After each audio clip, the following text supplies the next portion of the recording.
Paso with Andrew J. Polk.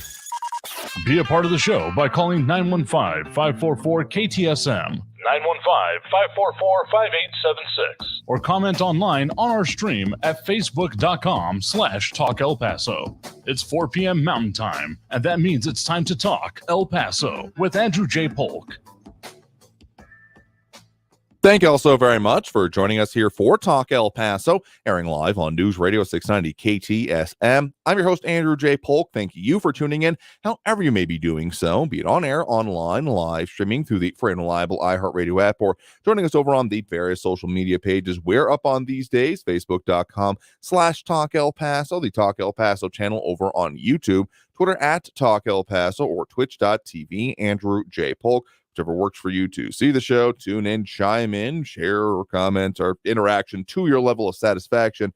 Well, those are some of the best places to do it, particularly over on the social media, as you can, of course, add your 2 cents, chime in throughout the duration of the program, and we can pop some of those up on screen. But, of course, phone lines a little bit later in the show, as we normally do, as we talk about all the things, or as many as we can cram into 2 hours anyway, affecting us here in the Borderland region. Of course, a lot of focus happening today on immigration and border security issues, and a couple of highlights coming, or at least highlighting the issue from around our area, that notably of another one of those, what I refer to as rabbiting or ditching efforts or attempts, and in this case, literally ditched into the Rio Grande, not too far from where I'm sitting right now, honestly, as much as where you got a lot of border issues happening, or at least issues and things that are happening right in that area.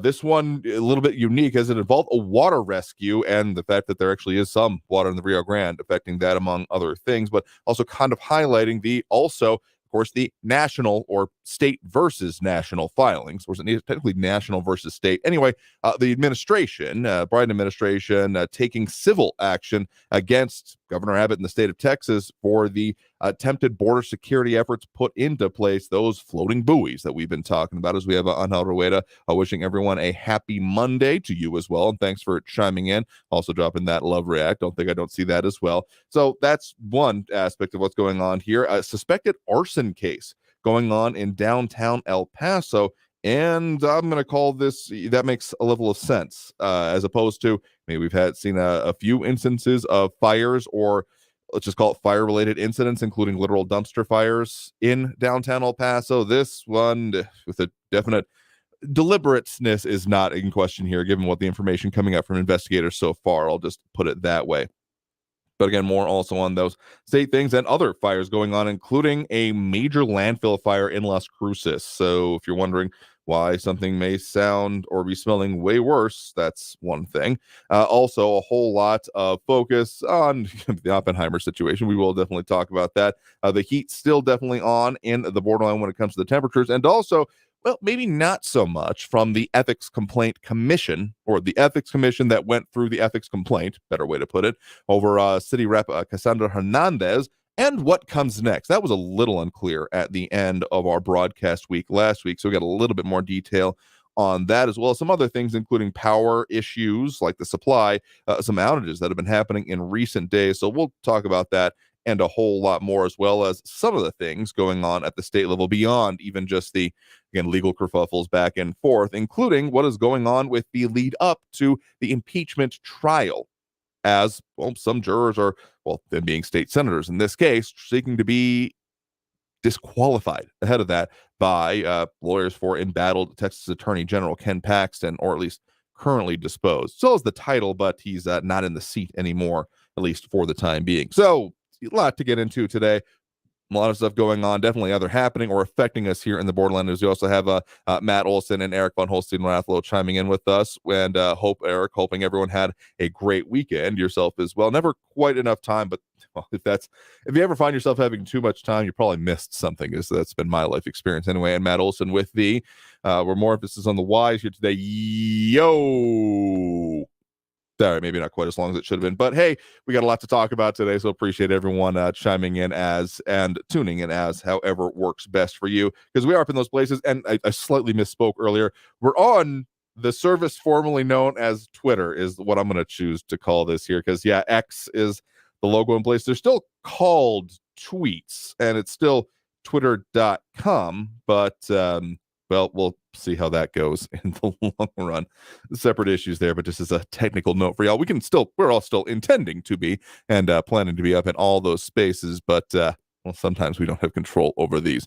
And Ed Glor chiming in as well. Thank God it's Monday. Well, hope it was a good weekend for you then, or at the very least that I hope you're not trying to escape that one. Let's just say that the sense that TGIF is usually said usually is not about necessarily good things about the days that happened previously, or at the very least looking forward to what's coming forth. I'm hoping it's in that vein for you. So let's talk about some of those instances and incidents that happened in our area over the weekend. From our news partners at KFOX 14, as of yesterday evening, high-speed chase ends with vehicle in Rio Grande, 4 suspects apprehended. Now, of course, we've been talking about what I refer to as the rabbiting situations, what have been referred to as ditching or just immigration enforcement actions going on. One of the questions, a few questions being answered by this and a few more being raised, I'll be honest with you, including the fact that state troopers still very much in operation in our area. Not that they've disappeared by any means, but also specifically doing things such as it does appear to be I guess in the vein of the Operation Lone Star, the specific stuff in our area, nowhere near the level of both efforts and focus that is, of course, happening in the further downriver areas, Eagle Pass, Del Rio, all that kind of things, which we will talk about here in just a second. As we also have John Browselton tuning in, continuing his lizard status of loving the high heats. I guess you got a really nice comfy rock that you're laying on during the day, huh? Asking specifically, that's my chiding, saying our weather record continues. Let's go to 50 and beyond. Either that or you've also, maybe probably both, got that investment in some of the cooling companies around town. Hey, not mocking the hustle, but let's just be transparent, I guess I'll just say. But back to the issue at hand. Yeah, Sunday, according to Texas DPS, state trooper noticed a Chevy Trailblazer with expired registration around 6 a.m. on North Mesa Street.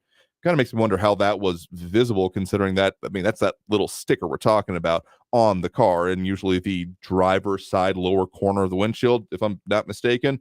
So it must have gotten a little bit close. It's happened to me one time before where an officer kind of gave me a friendly knock on the window. I think it was a bicycle cop, if I'm not misremembering the incident, saying, hey, your registration's coming up soon. I said, yeah, we're getting it inspected soon. So I'm thinking that, but so on the reporting goes that the trooper flashed his lights and tried to pull over the Trailblazer when the driver and 6 passengers sped off onto Interstate I-10 East, and that during the chase, the SUV hit speeds higher than 100 miles per hour. So kind of very much focusing on the rabbiting part of the reason I call it as such, and continued toward Executive Center Boulevard. The chase ended when the vehicle stopped on a dirt road on South Paisano, which led to the Rio Grande River. So it sounds like they came down Executive to me, and then it was the SUV steered into the river by the suspects.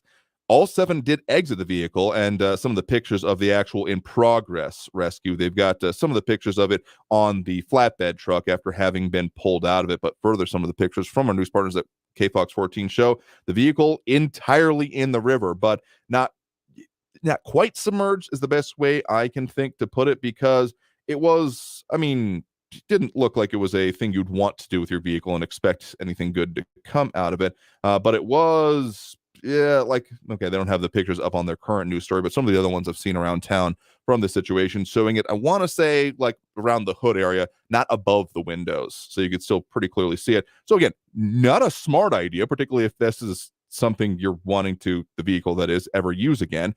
But all were able to exit, and at least a couple of including the driver, did escape. Yeah, the driver and 2 passengers made it to the Mexico side of the border. And so that's an interesting one, because usually it's been that most were apprehended. There has been at least one instance or 2 that I seem to recall in the last 6+ months. I'm willing to give it that kind of a time frame where there was still being searched for someone. But in this case, them making it across the international boundary there is a unique one. But the literal ditching attempt and the incredible danger of this. It did end up triggering a water rescue with the El Paso Fire Water Rescue Team called out to assist the vehicle, and it was safely removed from the river. But just kind of highlights that this kind of stuff definitely is still happening in our region, if they're not usually quite as, dare I say, spectacular. At the very least, a kind of, it almost sounds like a scene out of a weird chase scene out of a movie, ending up in the river and ditching out that way. And a lot of other conversations going on with that. John Browston speculating must have been a stolen vehicle. At the very least, the idea of having that many people crammed. Okay, not quite like head to butt in that kind of a situation, like stacked in there, but still not exactly generous seating allotments. So it's entirely possible. It does seem like, as we also have Ida Beza Gardner chiming in with us or on the social. Hello and hi with a wave to you there as well. And Eric von Holstein Rathlow saying, we live where water is a precious resource. How come the city is doing a non-emergency water purge the last 2 weeks? Letting water run down Vista del Oro, down past Vista del Sol into the ponding area by Walmart. It's wasteful and damaging to the pavement.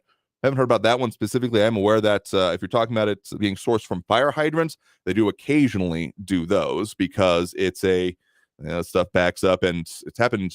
Don't remember, some months ago, not too far from our station here near. Okay, that's not Balboa, Brentwood, Mesa, and Brentwood, where they were just dumping out of what was coming out of the fire hydrants. So occasionally that does happen. So would want to know a little bit more about where it's being sourced from in your situation.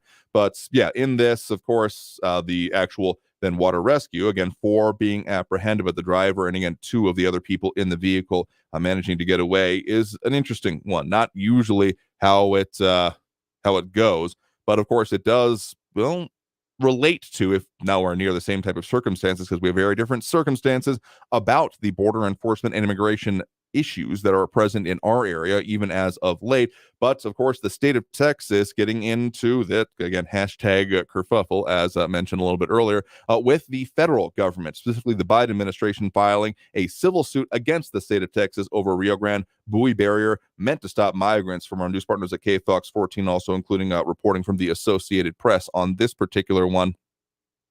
That there are, again, the Justice Department specifically suing, again, Abbott himself, Texas Republican Governor Abbott, is noted in the article, and specifically over those, again, floating buoy barriers, if you want to call them the swimming pool lane markers from hell, because they're giant and meant to not be able to be maneuvered over. In at least some cases, I've also heard of there being like netting deployed underneath it, though that hasn't been as apparent in at least the current ways they are being shown. But also, I mean, there is still one of the pictures, including from our news partners at KFOX 14 on the article, showing some having crossed that area with the buoys still present in the background. So the lawsuit specifically asking the court to force Texas to remove roughly 1,000 foot, noted 305 meter line of bright orange wrecking ball sized buoys.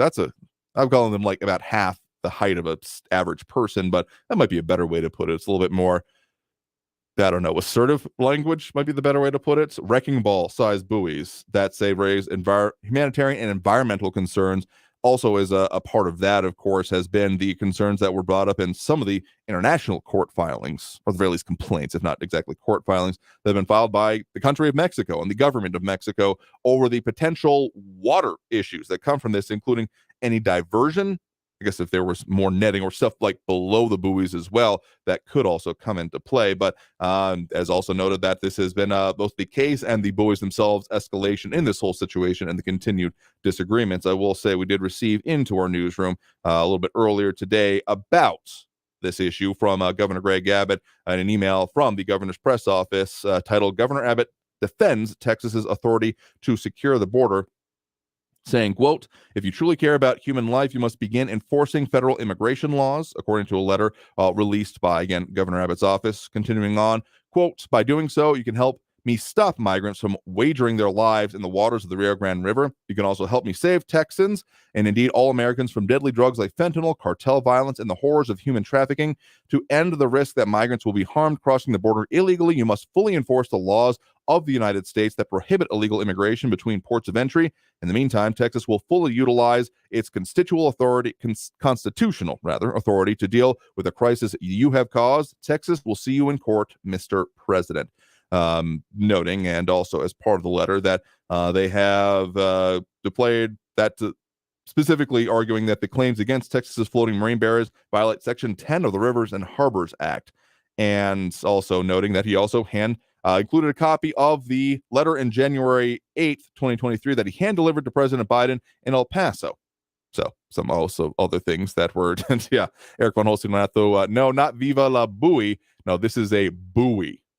Shoot, I'm not saying, you can't really differentiate BOWIE versus BUOY. So no, I'm not aware of any buoys being deployed next to La Buoy, but I'd frankly be surprised if that was the case, because we're talking about an area where there isn't a whole lot of infrastructure, Eagle Pass, Del Rio, etc.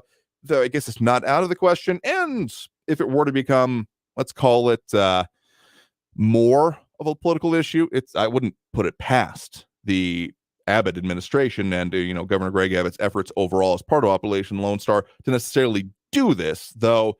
I mean, the optic scenario where it already has significant border barriers as is present throughout the El Paso area, I'd be surprised, but I'm going to just about everything these days not call it out of the question, and I'm very willing to be surprised there. But as the heat and other situations continue, including RJ saying that the street signs are melting, the street signs are melting. Sounded like a Paul Revere cry there. Anyway, we got to take that first break of this hour right now. Coming out of this break, we'll talk more about some of the things going on in El Paso, including a different heated situation, suspected arson in downtown El Paso in a major building, one that you have, I guarantee, seen if you didn't know what it was. We'll talk about that and a whole lot more after this break. You are, of course, tuned in to Talk El Paso, airing live on News Radio 690 KTSM. I'm your host, Andrew J. Polk. Phone calls a little bit later in the program as usual. But in any case, stay tuned. More Talk El Paso after this break here on News Radio 690 KTSM. Don't go anywhere.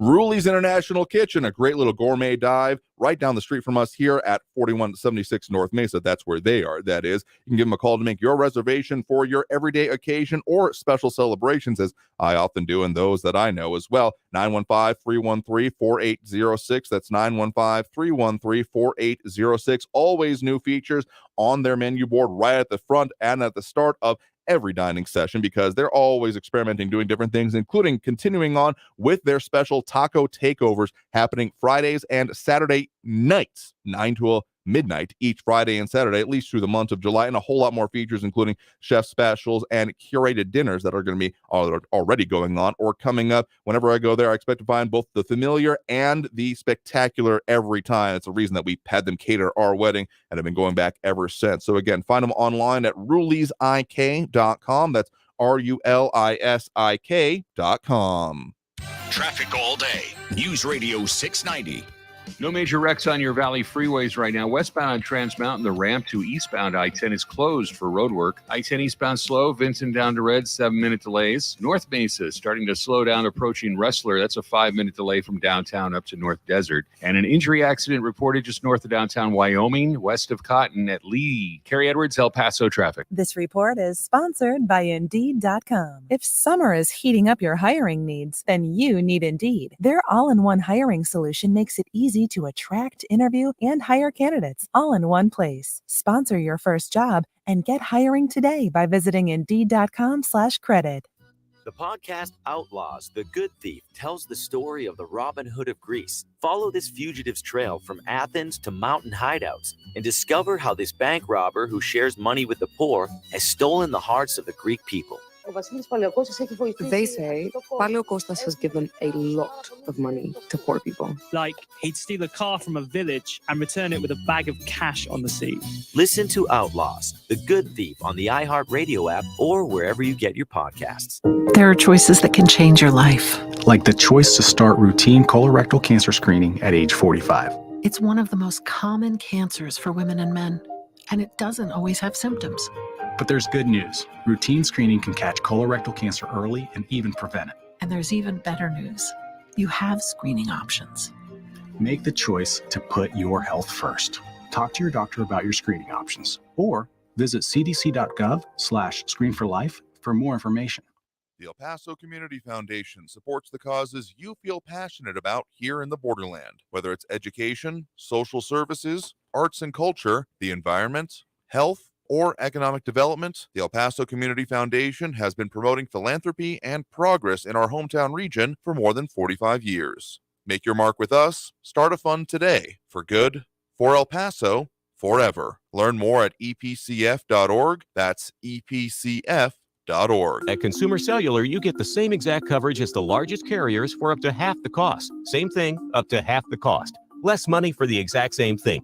Hope this is clear enough. Consumer Cellular. When freedom calls, they're here to answer. Switch today and get a second month of service for free. Go to consumercellular.com/free month and enter promo code free month. Half the cost savings based on cost of Consumer Cellular's single line 5 gigabyte data plan and unlimited talk and text compared to lowest cost single line postpaid unlimited talk, text, and data plans offered by T-Mobile and Verizon May 2023. Promotion subject to terms and conditions. Children who grow up in poverty are part of a destructive cycle.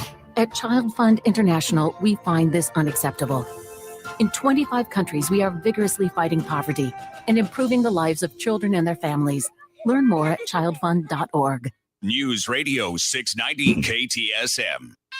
Live from the KTSM AM 690 studios, it's Talk El Paso with Andrew J. Polk. To be a part of the show, follow on Facebook at facebook.com/Talk El Paso. Now here's your host, Andrew J. Polk.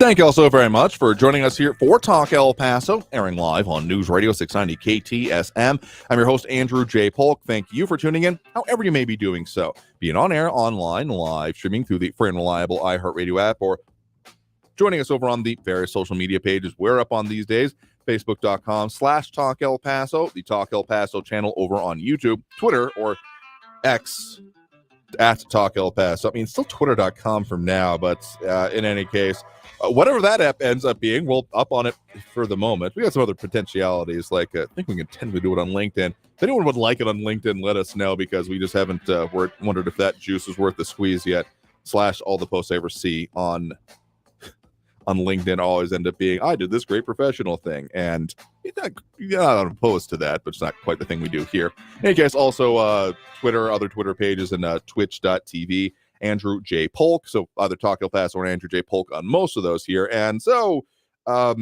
yeah, there's a lot of moving parts happening with just the logistics and the other parts behind the scene there. But of course, a lot of things going on around here, including a conversation going on those social media. I mean, Twitter's never been quite well, it's not something we can put up on screen because it's always been more of a quote response to, retweet kind of thing. But RJ asking, it's funny how the drivers manage to escape sometimes for an hour or so, and other times they get back across the river, and referring to that situation in which this case, the car ended up, or SUV, I guess, ended up directly in the Rio Grande.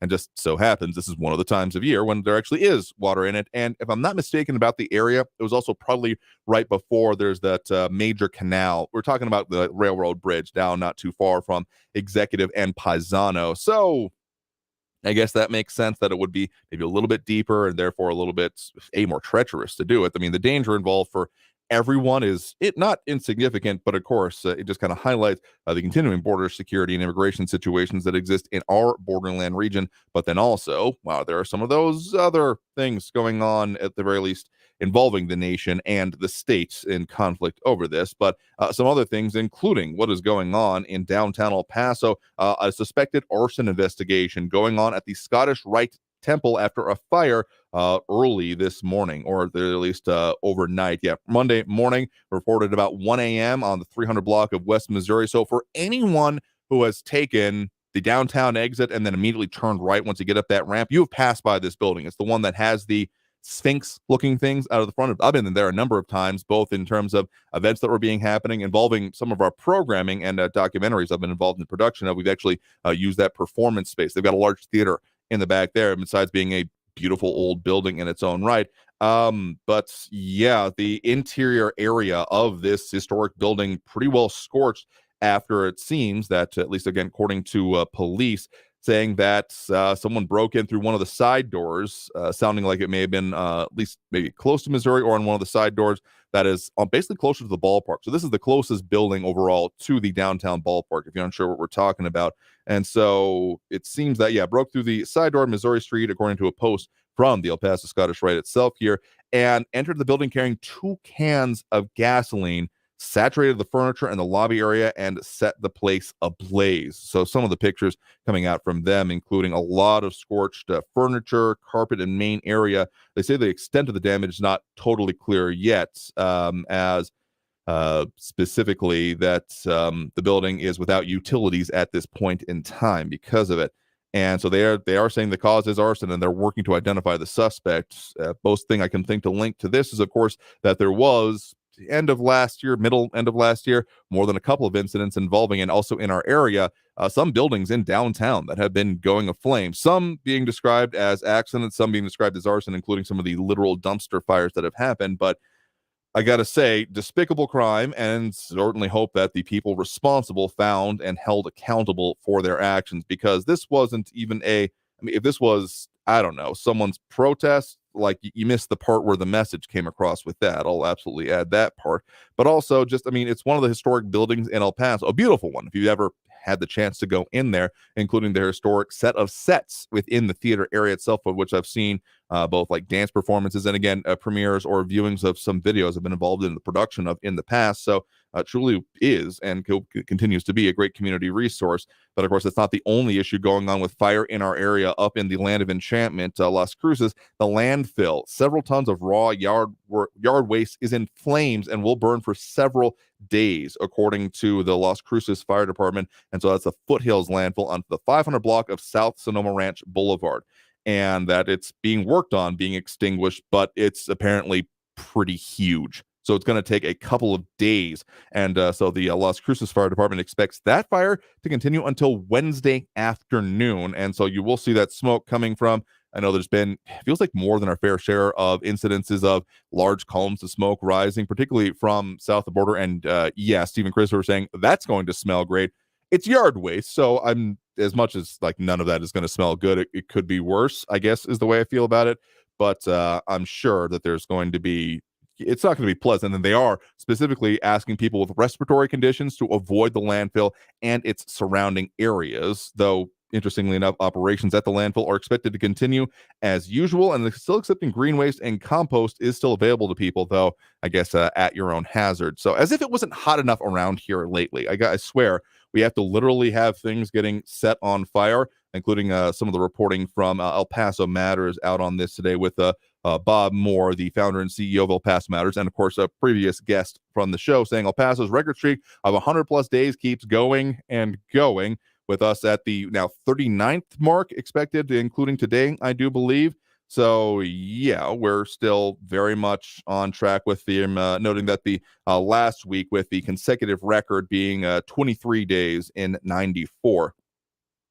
And showing the fluctuations. It wasn't quite as bad in recent days, as we also have Amber Bando with the Rock On. Appreciate that. And Trito Sack saying, saw smoke in the far distance on my runs this morning in the desert. Again, we still have been having some things. We're no stranger to this as an instance that happens in our area. Again, some of them happening in Juarez recently, as much as they don't get reported on that much on this side of the border, have been either recycling plants or landfills in their own right. And of course, that has happened not infrequently. Think about what happens, particularly at the recycling centers. You get a whole bunch of, say, cardboard together. It's usually tightly packed together, ready for transport, shipment, or further processing. And all it takes is a spark there. So if you don't have just the right amount of dealing with it, you can then have it dealt with for you and then have the several other problems. To quote a show that I watch frequently enough, whenever I have a problem, I lob a Molotov cocktail and then boom, different problem. Kind of feels like that, not suggesting in any of those cases was a Molotov cocktail involved, but still, that's the kind of cause and effect relationship we're dealing with here a little bit. So make sure you're dealing with it in your own lives well enough, and don't have cardboard or other major flammable things just stacked up, because particularly in this heat, nothing good's going to happen. I'll put it that way. And again, the smell, also fun, just so a bunch of this going on, some of it immediately criminal and some of it just, I guess, at the least at the moment,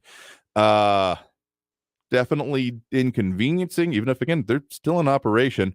So yeah, good luck with that. And also, kind of on the whole power usage thing, there have been noted as by some, including Aaron Montes over at KTEP, noting that some overnights in recent days, there has been a large amount of outages coming from the El Paso electric outage map, and that we've had hit some of the record usage days, specifically reporting from El Paso Matters on this one as well.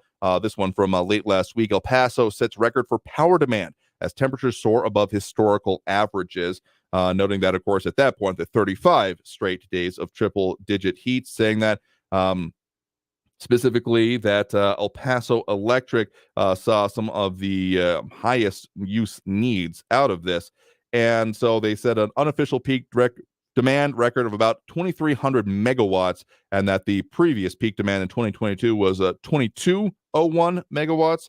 And with this continued heat from it, they spoke with El Paso Electric with Jessica Christensen, Vice President of Sustainability and Energy Solutions, saying, quote, while the triple digit heat seems extreme, it's probably unfortunately going to be normalized in the future. And also adding that they are expecting or trying to estimate how much in advance it will need during the hottest time every year. And it expects to have to generate more electricity each year as the El Paso region's population grows. Certain point makes sense there as well. And there is that power plant in Northeast that is expected to begin more or less by September, but of course there's been some issues along with that as well.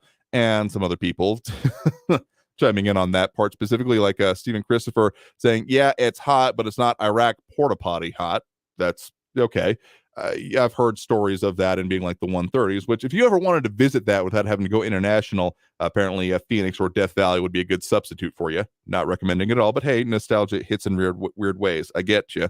Also, Ronaldo Rivera saying the shrinkage. When I was 6 foot when I relocated from Pennsylvania to El Paso. Now I am 5'6". So, well, make sure you got that good AC. I guess talk to John about his investments in cooling companies. Anyway, let's take that next break right now. Come back out of this break. Got a whole lot more to talk about what is going on and things that are affecting us here in the Borderland, including some of those state issues beyond, of course, the filings and the back and forth. We do have the legal issues involving the Ethics Commission and what comes next, really, if anything. We'll delve into those details and the aftermath of it and a whole lot more. Plus, again, some of those state level efforts, including particularly surrounding the impeachment efforts for embattled Texas Attorney General Ken Paxton. But that and a whole lot more. Stay tuned for more Talk El Paso after this break here on News Radio 690 KTSM. Again, phone lines here in a little bit. We'll make that announcement as we open them. But in any case, stay tuned and keep those comments coming. Back after this break with more Talk El Paso here on News Radio 690 KTSM. Stay tuned.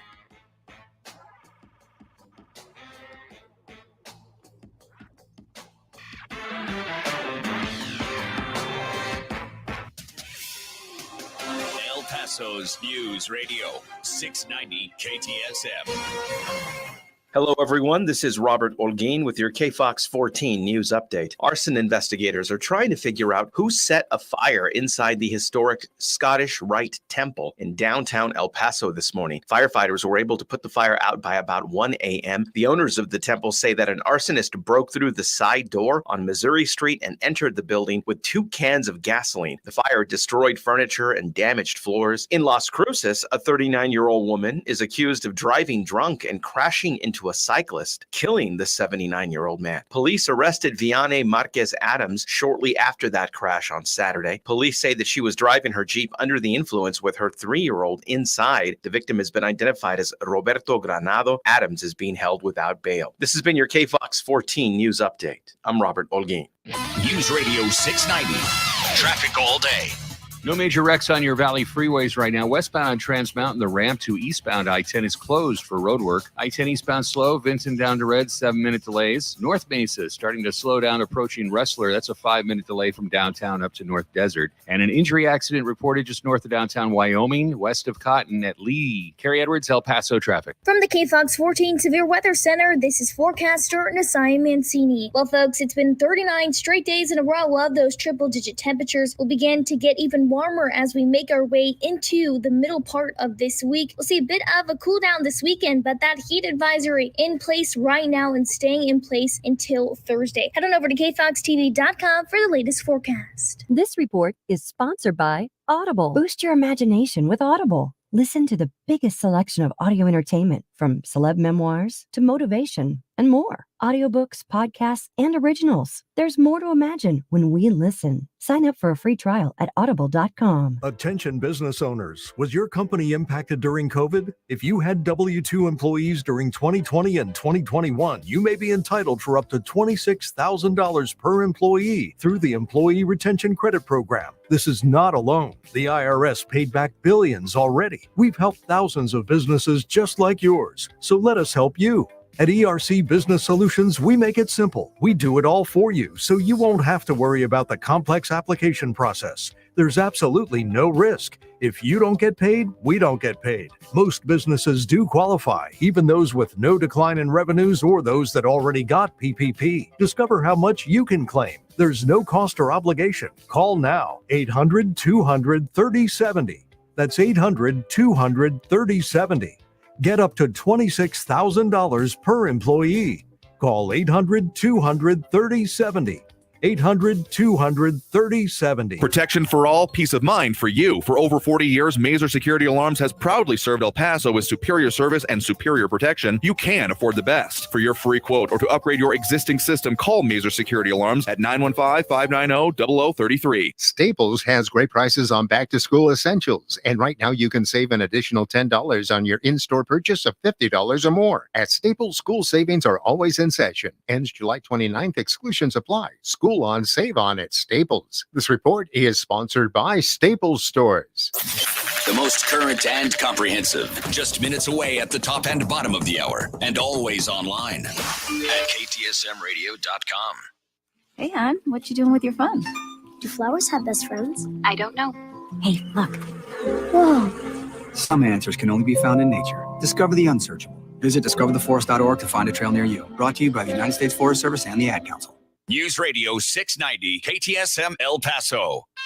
Live from the KTSM AM 690 studios, it's Talk El Paso with Andrew J. Polk. To be a part of the show, call 915-544-KTSM or follow on Facebook at facebook.com/Talk El Paso. Now here's your host, Andrew J. Polk.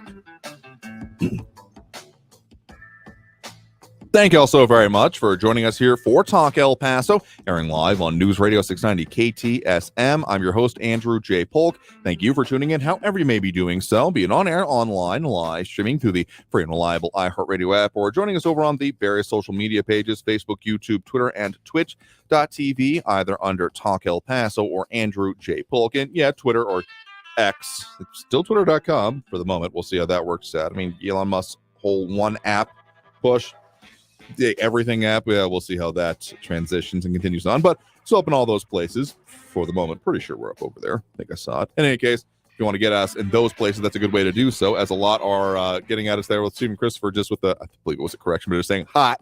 Yeah, that's been about the case the last few. I'll just say I never thought I'd have the appreciation for 100 versus 110 as I do now. I mean, usually it was okay, I go out of town and it's real hot there. Like there was just this one time that sticks with me. We were on some kind of layover in Phoenix, and we had to get in the air by 9 a.m. before the temperatures got so hot that the plane wasn't going to fly right. Not in the, plane was melting or anything. Not quite that bad, though that would be concerning in its own right.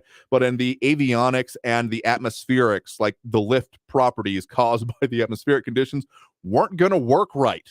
So that was one of my first, that's, ooh. One of my first real impacts. I mean, this happened years ago, back when I was not exactly a kid, but in any case, really kind of hit home of oh man, it can be hot enough to make it so that you can't leave. I mean, sure, by plane. In any case, a lot of other conversation going on, including John Browson saying that the power demand is why El Paso Electric built the Montana Vista power plant and the huge solar farm in New Mexico. Yeah, I believe in Chaparral, they have been expanding that. The community solar program, as it's called, I do believe, and also some of the other things going on, the Newman, I do believe it's the Newman 6. Where's the Newman 7? Now I got to go back and double check now. In any case, focus on that, even if there has been concerns about cost overruns and the pretty already immediate possibility of rate cases coming from out of this. We had talked about that in previous weeks about there potentially being that $2 to $4 increase per monthly bill for the cost overruns, investments, and et cetera into those things. So yeah, I'm sure that'll end up in a rate case because they can't just raise the rates and say, tough, take it. They have to then go through the regulatory board, City of El Paso, which almost always, at the very least, the City of El Paso does say no, goes to a court case, and then comes out as okay, we'll agree on half. That's my very, very rough approximation and summation of the whole process. I will say that. But, of course, some other things going on, including just one note from specifically our news partners at KFOX 14, El Paso Waters, as we're talking about them, noting that they revive a popular rebate program, offers savings on water-efficient toilets and free appliances. So, for anyone dealing with that, and it had gone away, but is now looking back at it. It can be found water rebates on WaterSense. They got the full guidelines, including must be a direct El Paso water customer in good standing. Property must be a residential single-family style home, duplex, or triplex. So apartment dwellers need not apply, it sounds like. And they must be and you are responsible for the disposal of the old toilet, and rebate is $50 per toilet, up to 2 toilets per household. Full details and all of that, again, be seen over on our news partners at KFOX 14 and the full list of products and the whole way you end up going through it. It's a bit technical, but at least one note on that here. But of course, we were talking about heating up situations, and one, of course, that came to a head as of last week was the ethics committee and the ethics complaint filed against a sitting city rep Cassandra Hernandez over the gas card issue. Now, a couple of preludes to this whole situation is, of course, the investigations that were coming out on the potential misuse of that program with, as I do believe has been being said by our news partners at KFOX 14 earlier in the day in their early morning news updates about there being the level of use that came from this, as is noted specifically by El Paso Matters, among other things, roughly, I think it was technically under, but let's just call it $6,700 spent by, again, Rep Hernandez following an audit or review of the program for 2022, noted as being significantly higher than some of her peers, though, of course, there is also the concerns that were coming in other spending from former city reps, Rodriguez, among other things. But this ethics complaint specifically against Hernandez by one of the constituents of her district, and the ethics complaint and the ethics commission, its purview being sitting city council members. And so we had mentioned this on Friday as the decision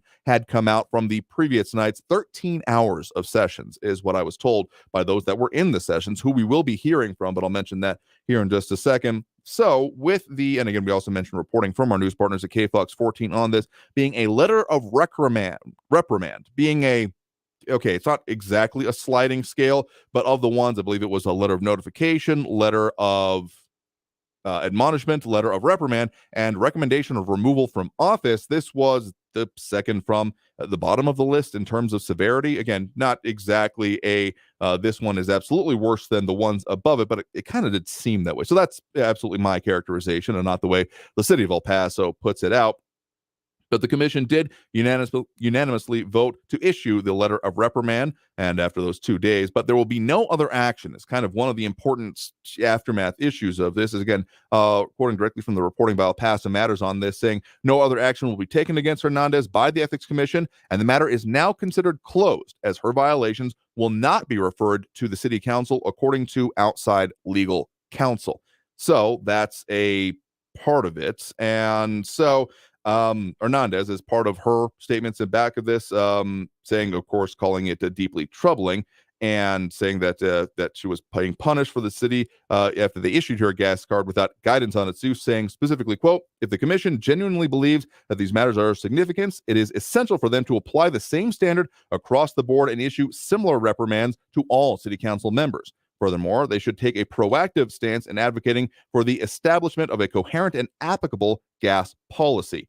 And so, okay, it is being noted that the commission, that the letter of reprimand is the second most serious sanction available, and that under city laws, it is issued when the commission finds wrongdoing was, quote, committed intentionally or through disregard, end quote, of city ethics rules. And so it's interesting move by there. And it is interesting also noted that Leda Romero reprimanded in 2016 over street resurfacing in his district, and that his city manager Tommy Gonzalez was given a letter of admonishment, a lesser sanction in the same issue.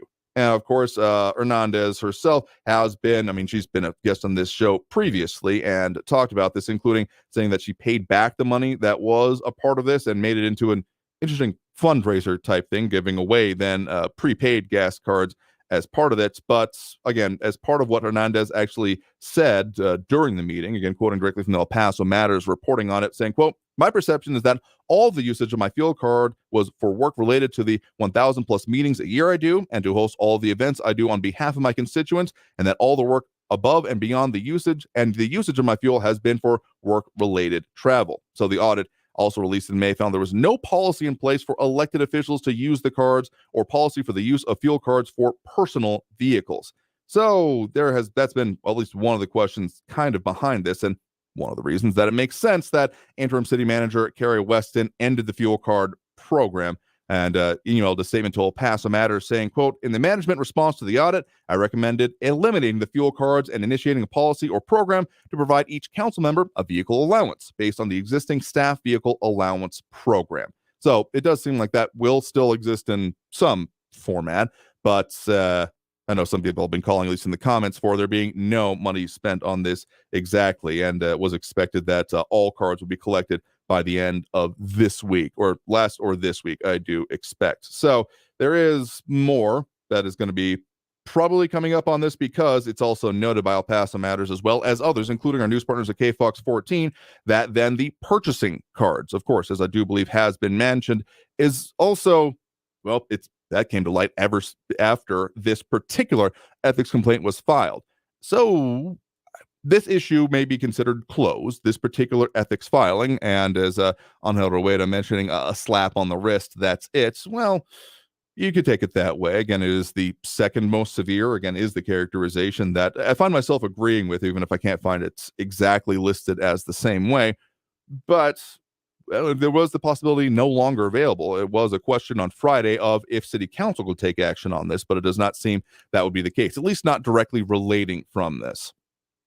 So that may be over for now, but the larger issues about usage of discretionary funds within the city is, I'm going to call this one not over for now, and we will see if there are any more. And also, we'll be hearing tomorrow from the filer of this ethics complaint. We have heard, of course, previously from George Zavala upon his issuing and the filing of this complaint. So now that he sat in those, again, roughly 13 hours of the hearings over the 2 days towards the end of last week, Wednesday and Thursday, we'll see what he has to say, if he feels satisfied from this, if there are going to be any further efforts, or what he feels a message has been sent. So that'll be on the show for us tomorrow. And with that, we'll go ahead and take that next break right now. And we'll go ahead and open up those phone lines as we usually do at this point during the program. Seeing more comments coming in, we'll get to those as well. So if you want to get on the line, add your 2 cents on this or the other things going on or affecting us here in the Borderland, the number to call is, of course, 915-544-5876, 544-KTSM.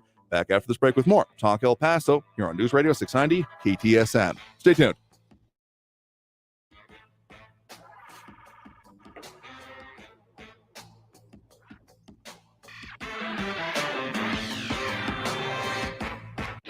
Traffic all day. News Radio 690.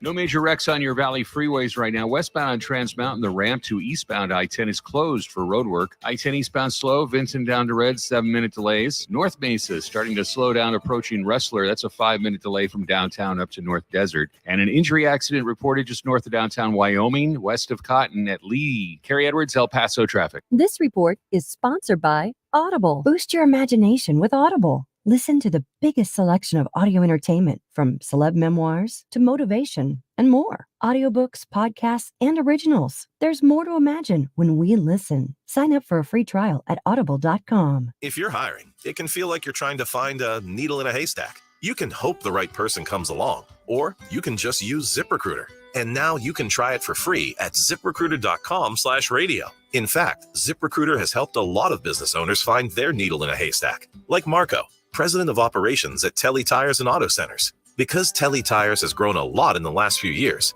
Marco needed to hire everyone from a receptionist to a store manager to a head mechanic. ZipRecruiter helps me find all the right people, even the most difficult jobs to fill. ZipRecruiter helps me keep my business running. Take it from Marco and millions of other businesses who've used ZipRecruiter. ZipRecruiter can help you find the needle in the haystack. See why 4 out of 5 employers who post a job on ZipRecruiter get a quality candidate within the first day. And right now, you can try ZipRecruiter for free. That's right, free at ZipRecruiter.com/radio. That's ZipRecruiter.com/RADIO. ZipRecruiter.com/radio. ZipRecruiter, the smartest way to hire.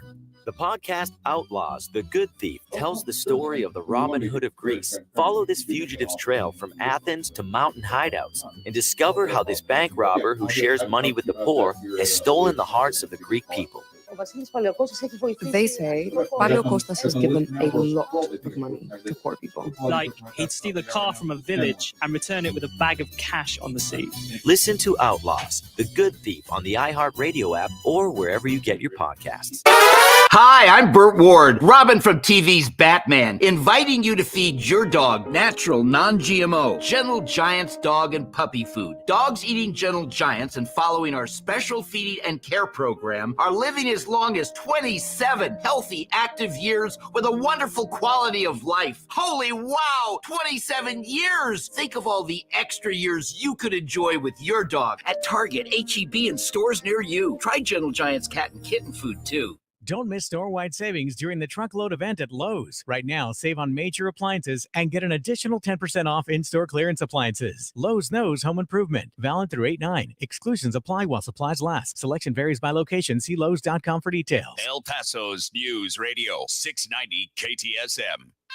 Live from the KTSM AM 690 studios, it's Talk El Paso with Andrew J. Polk. To be a part of the show, call 915-544-KTSM or follow on Facebook at facebook.com/Talk El Paso. Now here's your host, Andrew J. Polk. Thank you all so very much for joining us here for Talk El Paso, airing live on News Radio 690 KTSM. I'm your host, Andrew J. Polk. Thank you for tuning in, however you may be doing so. A lot of ways to interact with the show, particularly at this point during the program. Do have those phone lines open and available right now. That number to call, 915-544-5876, 544-KTSM. And a lot of conversations going on there. And, of course, Talk El Paso, brought to you in part by Sunland Park, Chrysler, Dodge, Jeep, Ram, Fiat. It is the Make This Summer event going on right now there. We can get, thousands of dollars off MSRP, low financing for well-qualified buyers, or whole percentages off that, and including employee pricing for all on certain well-qualified buyers and their vehicles. So check them out. Again, Sunland Park, Chrysler, Dodge, Jeep, Ram, Fiat, 950 Crockett Street, right across from I-10 from currently Sunland Park Mall, but I guess rebranding is the moment here, isn't it? Both locally and nationally, or internationally, if you can count Twitter. Just the logo keeps freaking me out. I keep thinking I'm on the wrong page whenever I'm checking that one. So, yeah, it's their decision. He can do whatever he wants with his money and waste it however he decides. But so, a lot of conversation going on there about money and the issues with it, including Angel Rueda calling the situation involving the ethics committee a slap on the wrist. That's it. And RJ saying, Hernandez took advantage of a loophole, and convincing herself picking up the kids at city business is delusional. Again, there's been a lot of back and forth on this and about particularly the fueling up that has come with it. Angel Rueda continuing on to say she learned her lesson. I'm sure it'll never happen again, hopefully. Trying to decide how much tongue-in-cheek there or facetiousness there is. And Eric von Holstein-Rathel asking a specific question. 5,700 is grand larceny, isn't it? Tell you what, I'll have to look up that one. Grand Larceny, Texas. But I'm sure that'll be... actually, for this is according to a private defense firm, so I'll have to look at this a little bit more, but I think there are some misdemeanors. There is a grand theft offense, so let me look up that here in just a minute. But in any case, more conversation on that, but we got to take that next break right now, so if you want to get on the line, get queued up for the start of the next hour, now would be the time to do so. 915-544-5876, 544-KTSM. And, of course, more comments coming in that we'll continue getting to, including Angel Rueda. Maybe I hit that nail on the head with the slight facetiousness. Anyway, back after this break with more Talk El Paso. That number again, 915-544-5876, 544-KTSM. Back after this break with more Talk El Paso here on News Radio 690 KTSM. Stay tuned.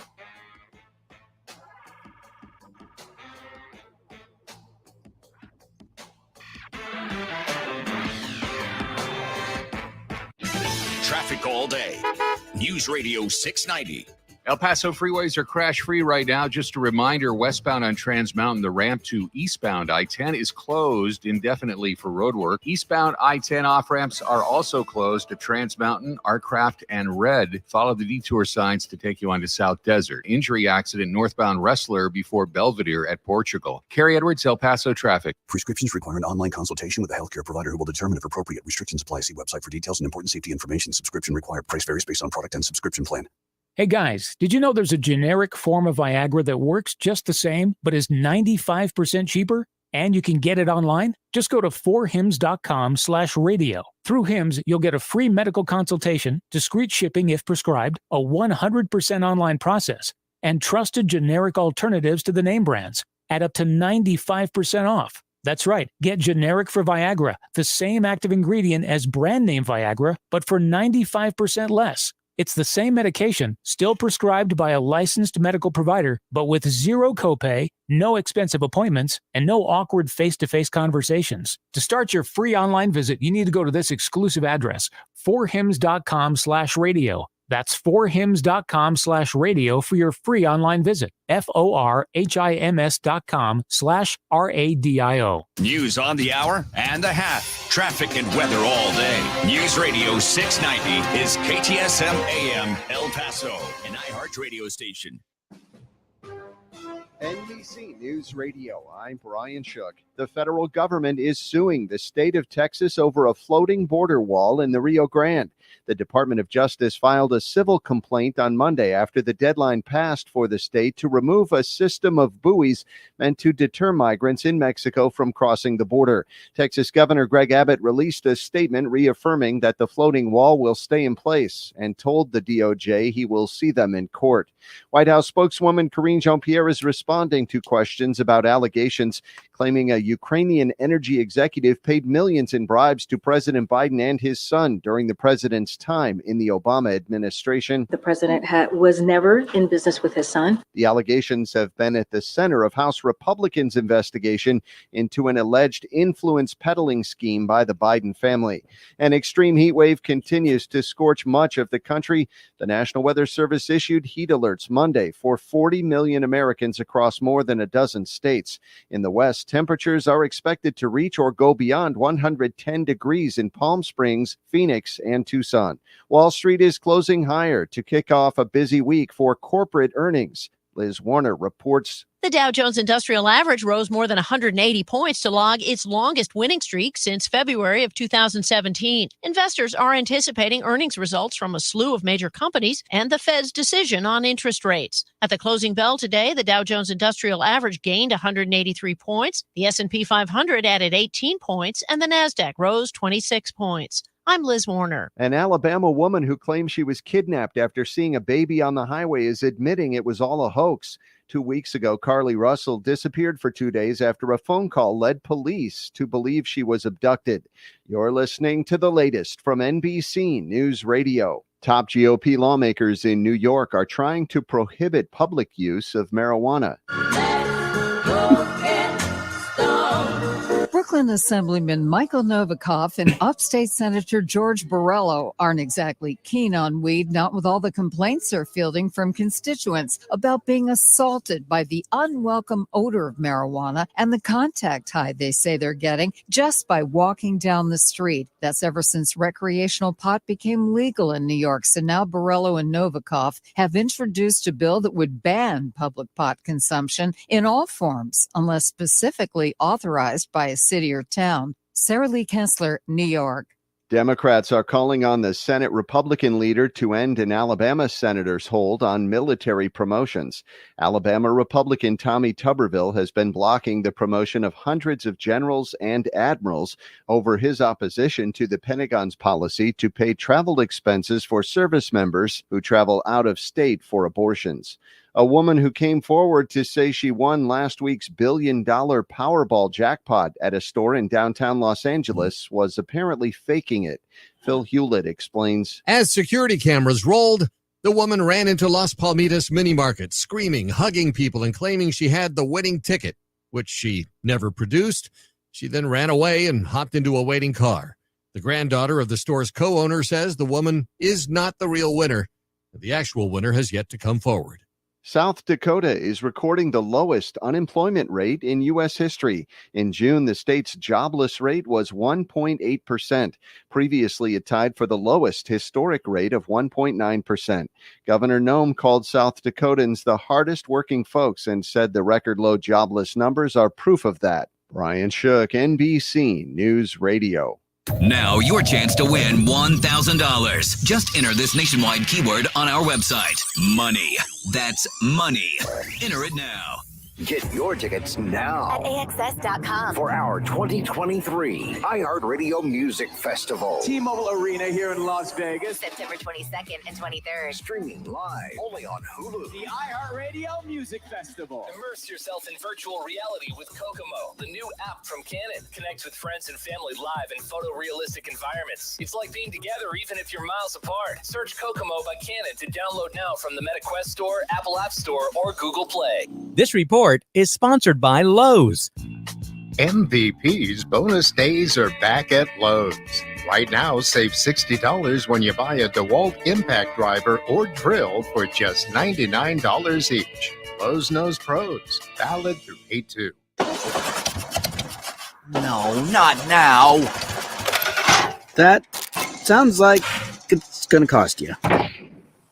I know what to do. I'm going to cashnetusa.com. I can apply in minutes, get an instant decision, and if approved, I could have the money in my account as soon as the same business day. When you need money fast, be the hero. Go to cashnetusa.com to apply for the money you need now. The exact timing as to when your loan funds will be available will be determined by your banking institution. Hi everyone, I'm Julia Jeffers Sadler, and I'm inviting you to join me for my brand new podcast, Kids Bible in a Year. Together we will love the Bible, seek Jesus, and live a life better than anything we can imagine. So join me and open your eyes and heart to the exciting life God has for you. Listen to Kids Bible in a Year on the iHeartRadio app or wherever you get your podcasts. News Radio 690 KTSM. Live from the KTSM AM 690 studios, it's Talk El Paso with Andrew J. Polk. To be a part of the show, call 915-544-KTSM or follow on Facebook at facebook.com/Talk El Paso. Now here's your host, Andrew J. Polk.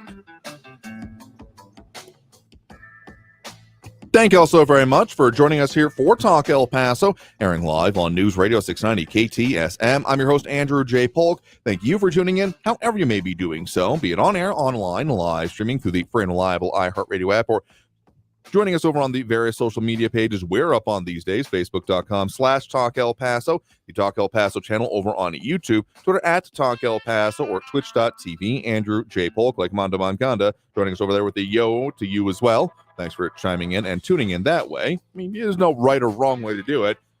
Well, I guess there's wrong ways if you're not getting to it, but if you can see us interact to your level of satisfaction and safely, none of this wheel between the knees while on the phone kind of situations. Either get a passenger or the episodes are recorded. They stay up online for as long as the platforms are there. So you can always go back and see the conversation and even comment back on it, which I know some of y'all do. So just stay safe and be smart with it out there. None of this is immediately life or death, even if it is, can be pretty serious sometimes. If there's life or death information, we'll make it clear, but we haven't reached that level, knock on wood, just yet. And as well as other conversations and other things going on, like Abel Rodriguez chiming in saying, I was there for both days. And it was amazing to see a process actually proceed all the way to a verdict. I will say this is not how court trials usually progress because, well, it takes a long time, deliberation back and forth. I mean, it was still 13 hours. I'm not calling this short, but again, comparison to, there's a lot of stuff I've been in seen and covered at the county courthouse. Definitely a different process. And also mentioning that the word cavaliers used a lot to describe attitude and attitude towards what was done. But also the question about Eric von Holstein-Athwell brought up about $5,700 is grand larceny, isn't it? So I was able to look this up during the break. According to the Texas Penal Code, Title 7, Offenses Against Property, Chapter 31, Theft, and specifically Section 30.01, that is the definitions one in which it goes into a lot of the different what is, what isn't, certain things. But here's where it comes from. That okay, I'm going to try to skip as much legalese as possible, which me citing statute may not happen that well. But okay, Class C misdemeanor if the value of property stolen is less than $100. Class B misdemeanor if the value of property is stolen is 100 or is 100 or more, but less than $750. And there are also differences of if there's been any previous grade or if there's like licenses or identification certification. A Class A misdemeanor if the value of the property stolen is $750 or more, but less than $2,500. A state jail felony if the value of the property is $2,500 or more, but less than $30,000. Unless it's aluminum, bronze, copper, or brass, which is an interesting one there, because then it has to be less than 20,000. So I guess those stealing a bunch of like scrap metal would have other things, or if the subsection about firearms or previous convictions, et cetera, or if it's a human corpse. There's a lot of questions that I have about what has happened and needed to be changed in law previously based on this. But a felony in the third degree if the property stolen is $30,000 or more, but less than $150,000, and a whole lot of different caveats in there, including about cattle or livestock. And then a felony in the second degree if it's $150 or more, but less than $300,000, and $150,000 or more, rather. And again, a bunch of caveats and differences there. And it's always the next highest category of offense if it is shown that the trial of the offense that the actor was a public servant at the time of the offense and the property appropriated came into the actor's custody, possession, or control by virtue of his status as a public servant.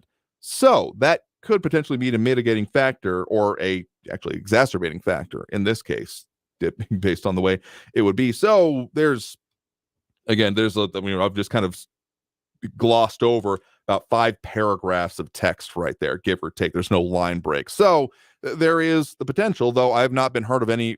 Again, from the ethics standpoint, this matter is considered settled. So it's not going before, say, city council, at least at this point, not from this immediate action. But, well, April Rodriguez saying there that City of El Paso City Council has no time limit to proceed about what has happened with the Ethics Commission. If they want to take it up during City Council meeting, should there be a consequence for her actions beyond the letter of reprimand and the kind of, I guess, public discussion happening around this. So that's part of what's going on here. So I hope that kind of answers the question. So it seems that $2,500, of which this would potentially fall in the category of, though, again, wrongdoing is not, I would not call it strictly a part of what the Ethics Commission's decision was. Again, as well, specifically labeled by this, the reporting by El Paso Matters. Again, the way that it was put forth, trying to find that specific citing from within the actual article.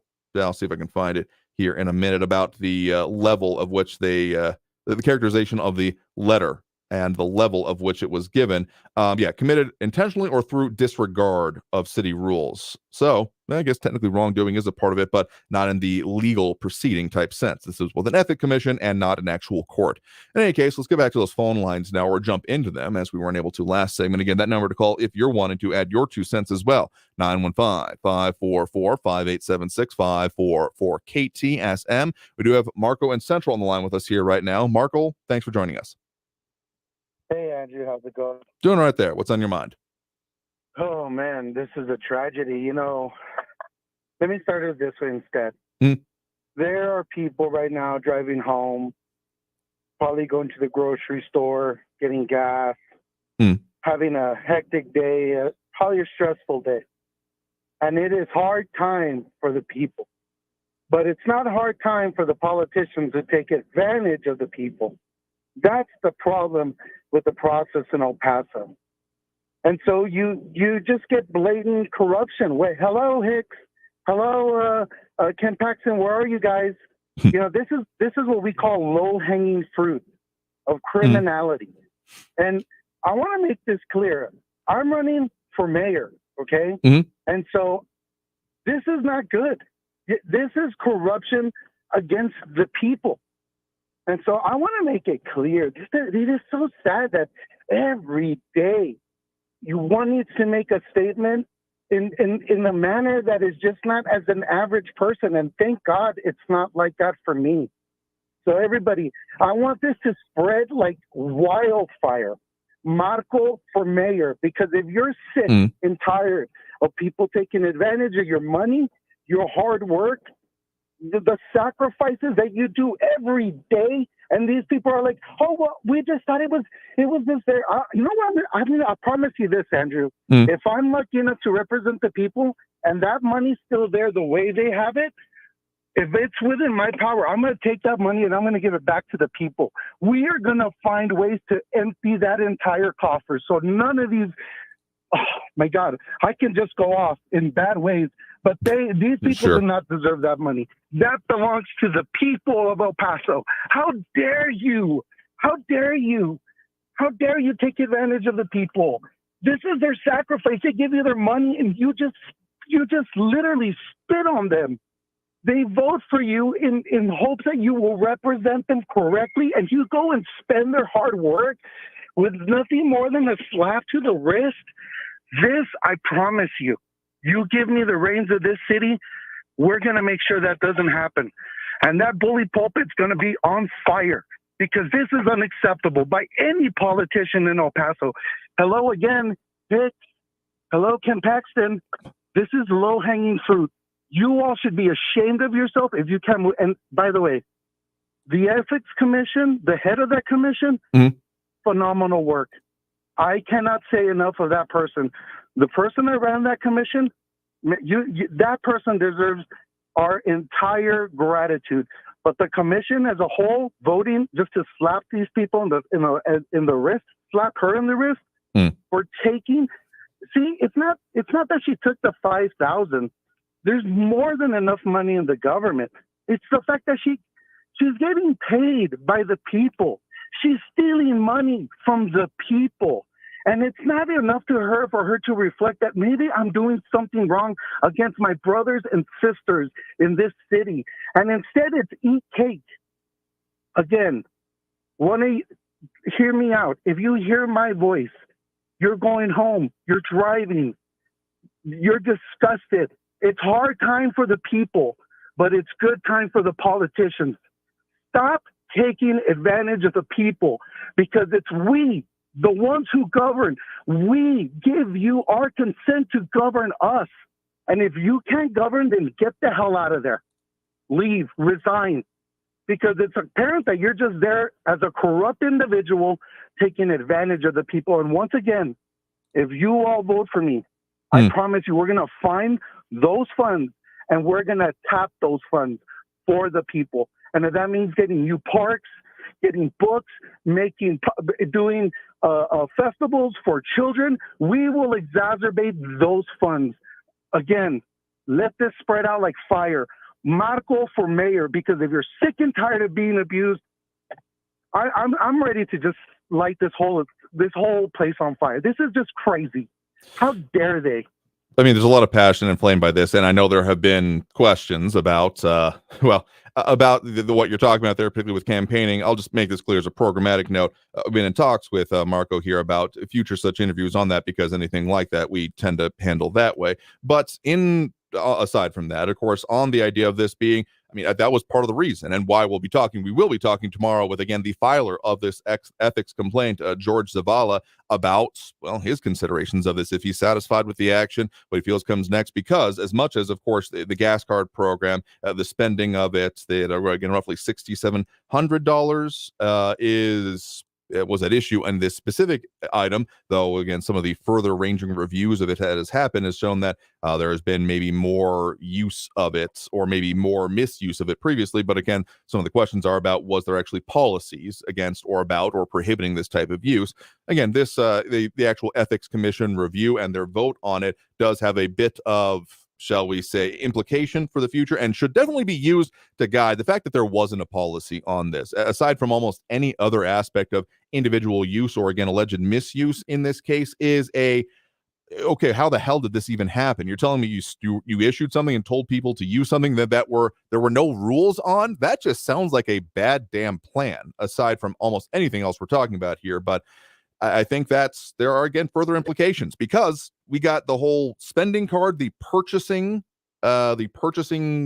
procurement card, P cards in general, that I don't know if there's been any more specific filings, at least ethics and filings against this, because, again, those came to light after this one was filed. But let's just say that I can understand why people out there, including some other comments coming in right now, are a little bit ticked about this. Well, let me tell you, Andrew, it's hard times, baby. It's hard times for the people always. I want everybody to just listen. If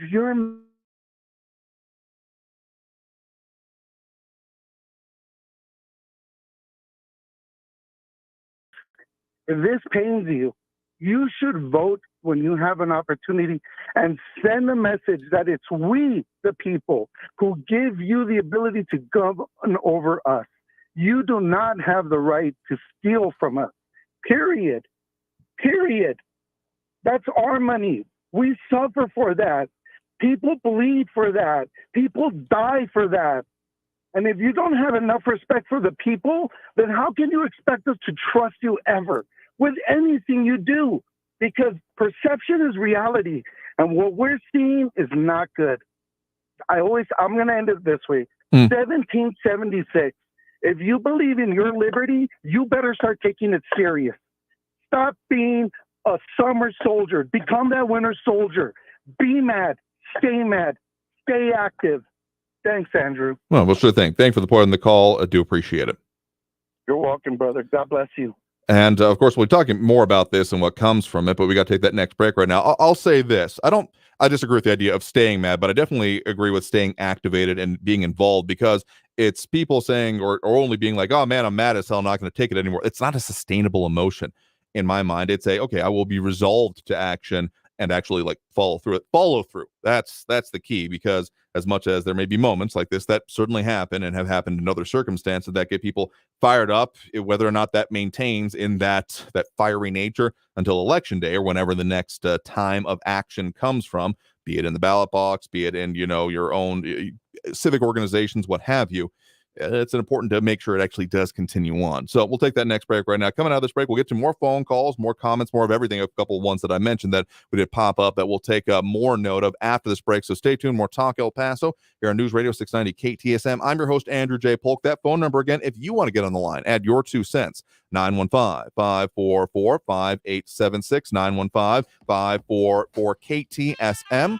Back after this break with more Talk El Paso here on News Radio 690 KTSM. Stay tuned.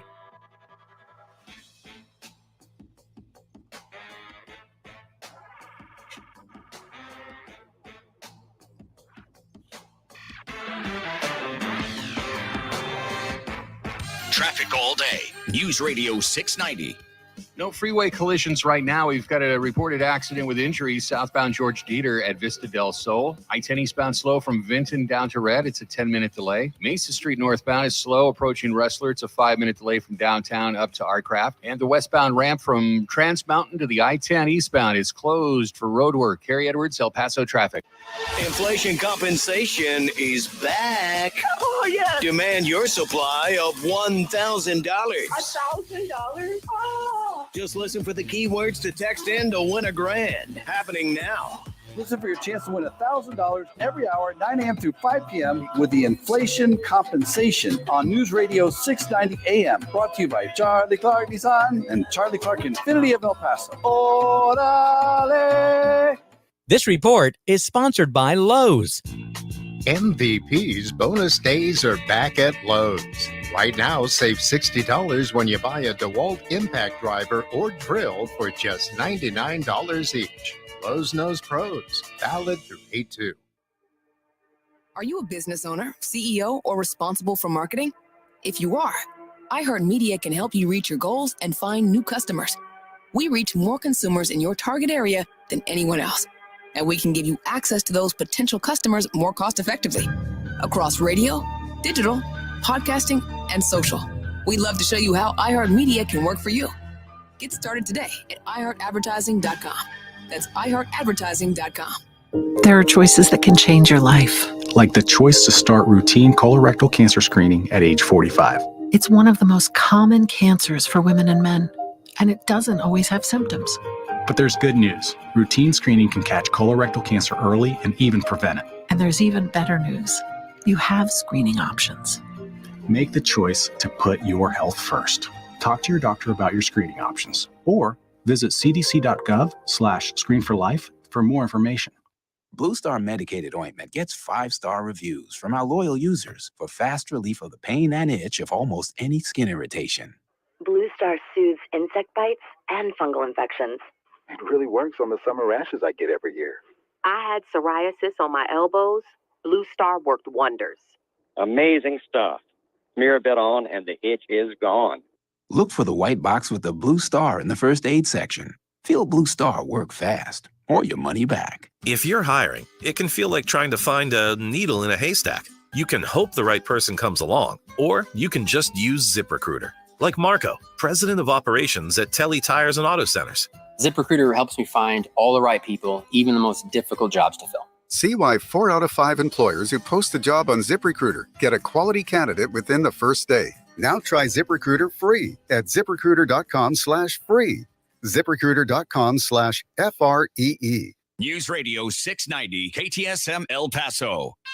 Live from the KTSM AM 690 studios, it's Talk El Paso with Andrew J. Polk. To be a part of the show, call 915-544-KTSM or follow on Facebook at facebook.com/Talk El Paso. Now here's your host, Andrew J. Polk.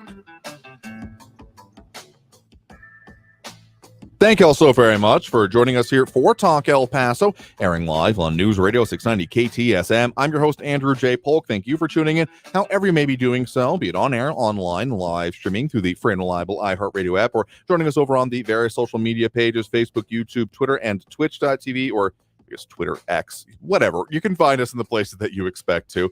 Talk El Paso or Andrew J. Polk on most, if not all of those, and even some in between, frankly. And a lot of commentary coming in, particularly about the outcome or potential future from, the ethics complaint and the city's ethics commission considered closed for now, though some other subsidiary or related issues, of course, coming up here, and a lot of conversation on that, including RJ Promote saying, if I spent thousands on gas and my employer asked me, what makes you think I have to pay for your wife to pick up the kids, I would not have a good answer.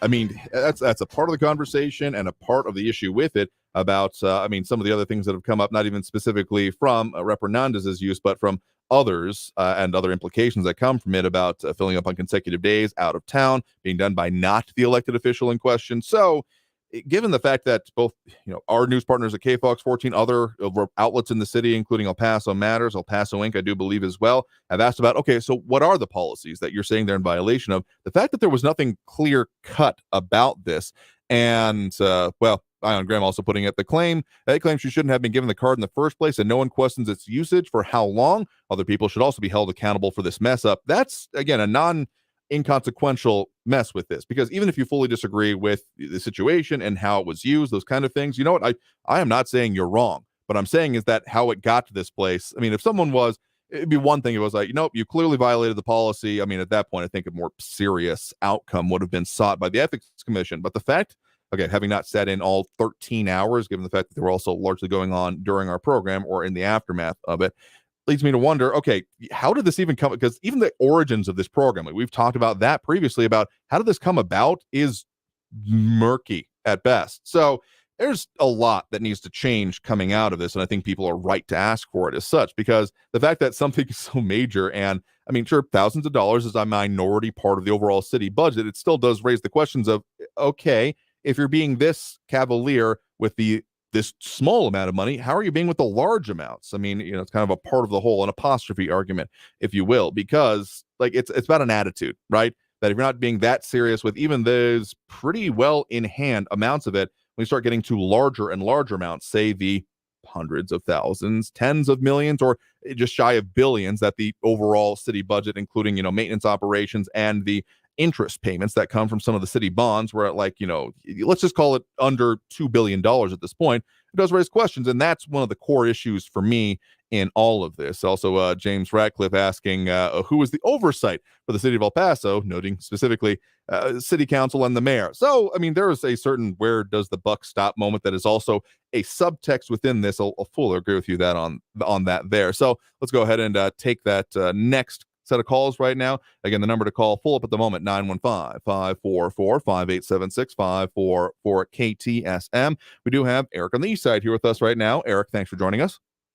Yeah, I listened to every part of that hearing, every minute of it. Okay. And there's a lot of mischaracterizations of Cassandra Hernandez's misuse of that card, but I'll talk about that another day.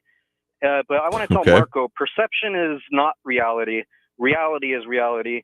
Perception is manufactured, manipulated, and skewed by bad faith information sources like those on this station, Alex Jones, and KFOX. So perception is clearly not reality. Facts, not feelings, Marco. And, this past Friday, I wanted to point out you manufactured a false perception to your listeners, Polk, about me never having pointed out the right-wing bias of the right-wing propaganda outlet KFOX on local issues. Like, you've told this deception frequently to defend the shameless right-wing propagandists who work there at KFOX. I've vocally expressed to you that KFOX's coverage of Biden's visit to the border here was full of anti-Hispanic and anti-immigrant fear-mongering and disinformation. Like, you can go to that day on Facebook, January 8th, and see KFOX's live coverage. You'll see my live commentary too, about this shameless right-wing fear-mongering and, in that long live coverage of the event. Like, Robert Holgain was asking a bunch of bad faith right-wing questions on the streets, while John Purvis and another right-wing propagandist asked an expert that they had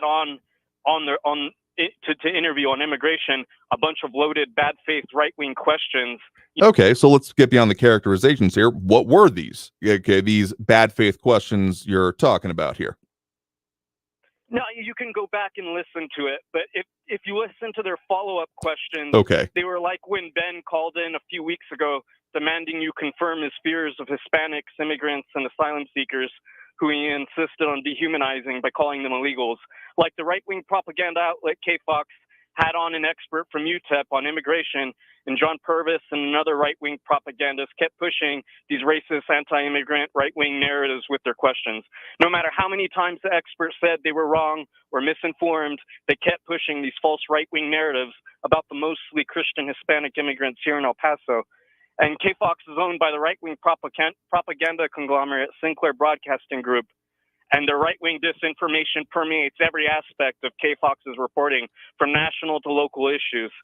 I'm well aware of your characterizations of KFOX, and I make no claim to particularly the national reporting, the one that is not even done by the people who exist in this area. But the fact of what I was talking about, and it's beyond your characterization of it, of what I was talking about was, say, the previous interviews we've done, both with individual, not as much as I would have liked, frankly, individual story producers in our area, but particularly, the series of interviews that we were doing with particularly the investigative reporter, Stephanie Seifert, those kind of things. You'd often bring up these points about how, they're awful. My characterization of your characterization there. So maybe it's a double negative, but definitely not two wrongs make a right in this situation. And how you'd often be saying, almost like kind of guilt by association is the way I've begun referring to it, as all this part of this is bad, therefore that what is coming up is bad. And the thing is that whenever we're actually talking about some of the stories, I know that you're not talking about what we even brought up today about, say, some of the issues going on with border security and immigration, the vehicle that was in the Rio Grande, the filing that is on our news partners at KFOX 14's website when it comes to the national suits done by the Justice Department against the state of Texas, the reporting about the arson fire, and again, even the landfill fire going on there. You're often saying, well, all this other stuff is bad, and therefore, you're begging the question, at the very least, what about the rest of their reporting? So, if you got issues with their national stuff, I'm not here to defend them, but what we are actually talking about, and again, you're bringing up of people that, both us on this station, and I've again made it clear in the past that this program is not here to be your whipping boy or anyone else's, for that matter, for the rest of the program. You can go to address that with them because we do our own thing here, but also on the idea that that people not even on this station or that I even ever reference, because here's one of the major differences in the way you and I handle these topics is I cite my sources.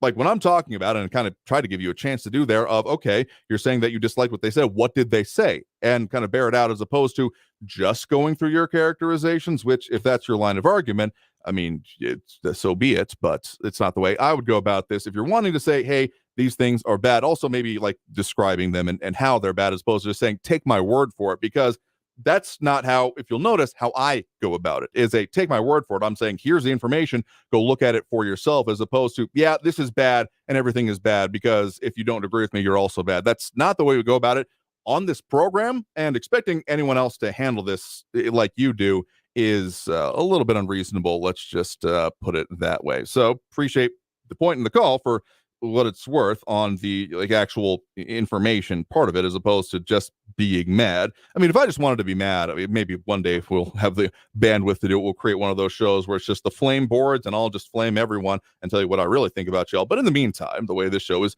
going to progress is about what's going on, what's affecting us here, and the actual things about it here. And don't think I don't see you in the comments just saying you're a liar. Seriously, I need to find that one clip from, I think it was Family Guy. You're a big fat phony. Seriously, that's the level of, it's not even middle school, it's grade school, it's kindergarten level of nuh-uh. So try again. Good luck with that. Any case, we're gonna take that next break right now. Coming out of this break, we have more calls, more comments, more of everything on the line. A line available now, 915-544-5876, 915-544-KTSM. Back after this break with News Radio 690 KTSM. Stay tuned.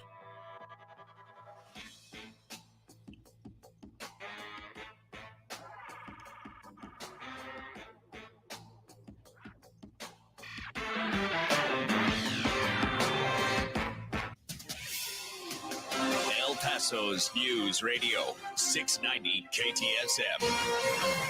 Hello, everyone. This is Robert Olguin with your KFOX 14 news update. Arson investigators are trying to figure out who set a fire inside the historic Scottish Rite Temple in downtown El Paso this morning. Firefighters were able to put the fire out by about 1 a.m. The owners of the temple say that an arsonist broke through the side door on Missouri Street and entered the building with 2 cans of gasoline. The fire destroyed furniture and damaged floors. In Las Cruces, a 39-year-old woman is accused of driving drunk and crashing into a cyclist, killing the 79-year-old man. Police arrested Vianney Marquez Adams shortly after that crash on Saturday. Police say that she was driving her Jeep under the influence with her 3-year-old inside. The victim has been identified as Roberto Granado. Adams is being held without bail. This has been your KFOX 14 news update. I'm Robert Olguin. News Radio 690.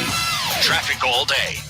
I-10 westbound at McRae, and an earlier accident's partially blocking the exit ramp. It's in the clearing stage. Southbound George Dieter at Vista del Sol, an accident reported. Slow traffic on the I-10 eastbound this afternoon. Vinton down to Red is a 6-minute delay.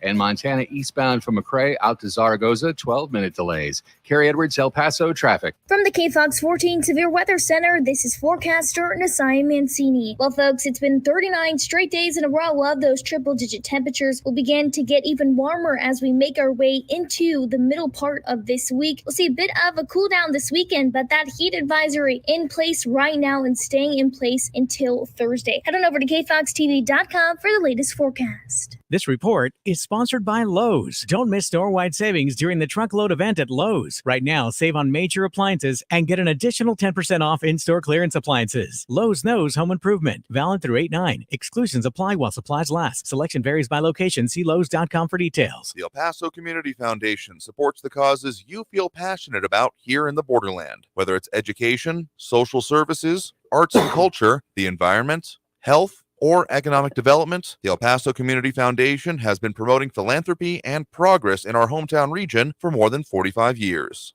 Make your mark with us. Start a fund today. For good, for El Paso, forever. Learn more at epcf.org. That's epcf.org.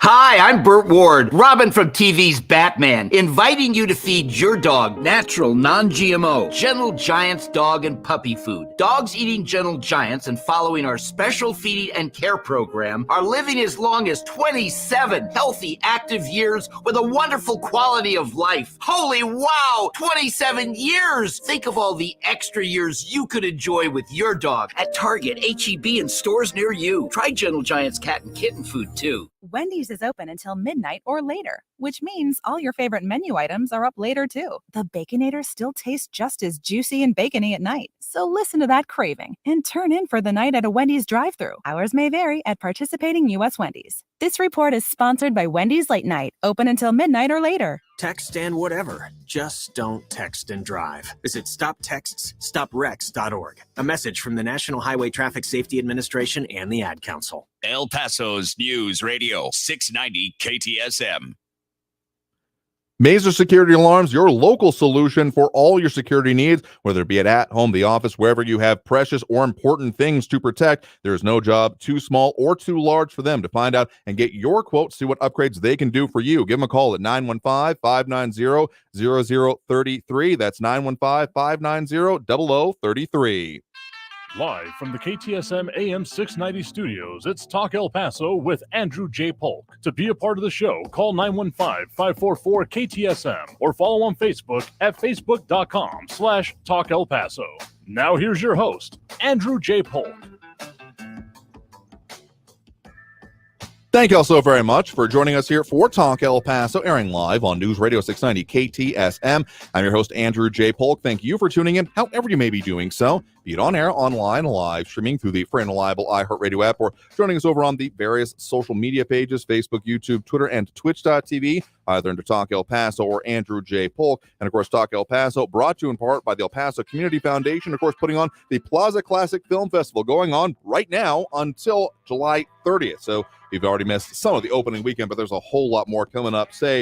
Coming up a little bit later today at 6 o'clock, they are doing the lecture, and then this film showing at 7 for When Harry Met Sally, the 1976 King Kong at 7:30, and then a whole lot more throughout the day. A bunch of stuff that I would totally sneak away to go to, but we got some work to do around here, such as Tomorrow they're doing Kramer versus Kramer, an interesting one, or Invaders from Mars at 1 p.m. Of course, the finale being the 1989 Batman at 6 p.m., or the lecture at 6 p.m., 7 p.m., the showing there on this coming weekend. So be sure to check it out, plazaclassic.com. So a lot of conversation, a lot of call-ins coming here, a few more, including Jackson Martin over the YouTube saying we need a flame channel. That's one genie you can't put back in the bottle once it's out. So if we ever do end up moving into that way, I'm just saying there's a whole lot I don't say on the radio that's I feel, what if I get ulcers? They don't get ulcers anymore. I feel like I'm close enough to get there. Anyway, other commentary coming on because of, the idea of supporting the rep and the spending of the money and those kind of things. It's a weird hill to die on, but I don't make choices about people's choices of funerary arrangements. But also a whole lot more conversations about the issues with it and being mad at people specifically. Listen, if you're mad at me for something I've taken on, go for it. I'll respond to you as best I can. But if you're expecting to hold anyone else like accountable or saying, trying to have me say why someone else did something like that, just doesn't even make sense. I gotta say that. Anyway, other conversation going on. And Abel Rodriguez also saying all this stuff had to end up on the desk of Tommy Gonzalez. He knew that this stuff was going on. He let it happen. And, of course, there is the fact that he's no longer in town. We'll see how that works out for Midland and Odessa. In any case, again, it's just Midland. I keep thinking of the same place. But good luck to them and his potential growth there. Anyway, get back to those phone lines now. Again, squeezing in what we can before the end of the hour. 915-544-5876, 544-KTSM. We do have Frankie and Messia on the line with us here right now. Frankie, thanks for joining us. Absolutely exciting times. If you are a human and you're not interested in all the things that's going on, you need to trade in your humanity and become an amoeba for crying out loud. Now, right out of the box. Okay. The stupidity of humanity. Just over the weekend, some ancient broad, went hiking in bear country in Montana. And guess what happened? The bear won her 0.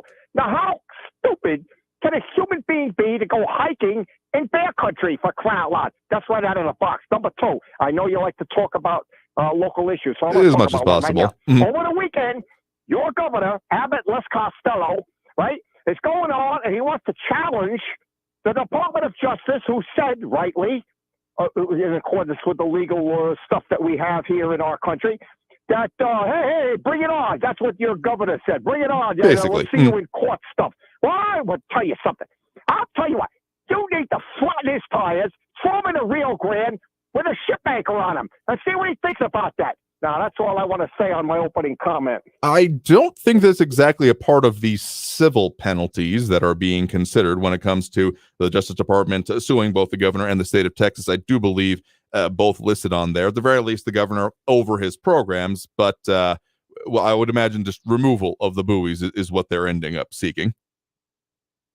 Well, yes, the buoys, the whole laundry list of stuff. It's just the not right way to go about it. Yes, it's I've talked about this before. It's a very complicated issue. Sure. Legal invasion, this and that and everything like that. But there's a right way, in a civilized society, there's a right way and a wrong way to do things. Throwing these barriers out there with razor wire, causing additional damage to these people, right, wrong, or indifferent, is not a human or justifiable way to treat your fellow humans. That's my point. Yeah, and just to make it clear, the buoys themselves tethered, but not with the razor wire. On the razor wire you're referring to then on the embankment and the shore areas, right?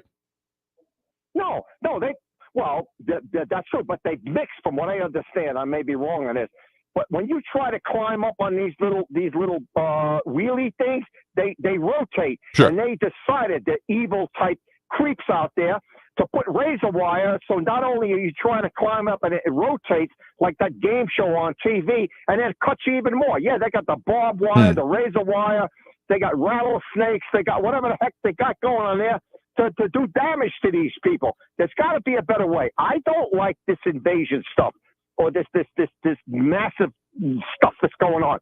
But sure. This is the United States of America. This is not how we do things. And where else all the Jesus freaks out there? Why aren't they getting on there and getting on Abbott's case and saying, you're not doing it the way Jesus would, for crying out loud? What a bunch of morons. That's my point. Well, fair enough. Entitled to your opinion on this here. And again, he is facing challenges from the administration. We'll see. This will be an interesting case to keep our eye on as it progresses, because this could through. I mean, there's a decent amount of policy that ends up coming down from court decisions, including previous ones affecting specifically immigration and border security, the holding of certain individuals. So we'll see how this progresses, or if it's able to, well, if it ends up stymieing this program and what impact it has going forward. Well, I hear what you're saying, but I just, you're going up against big boys.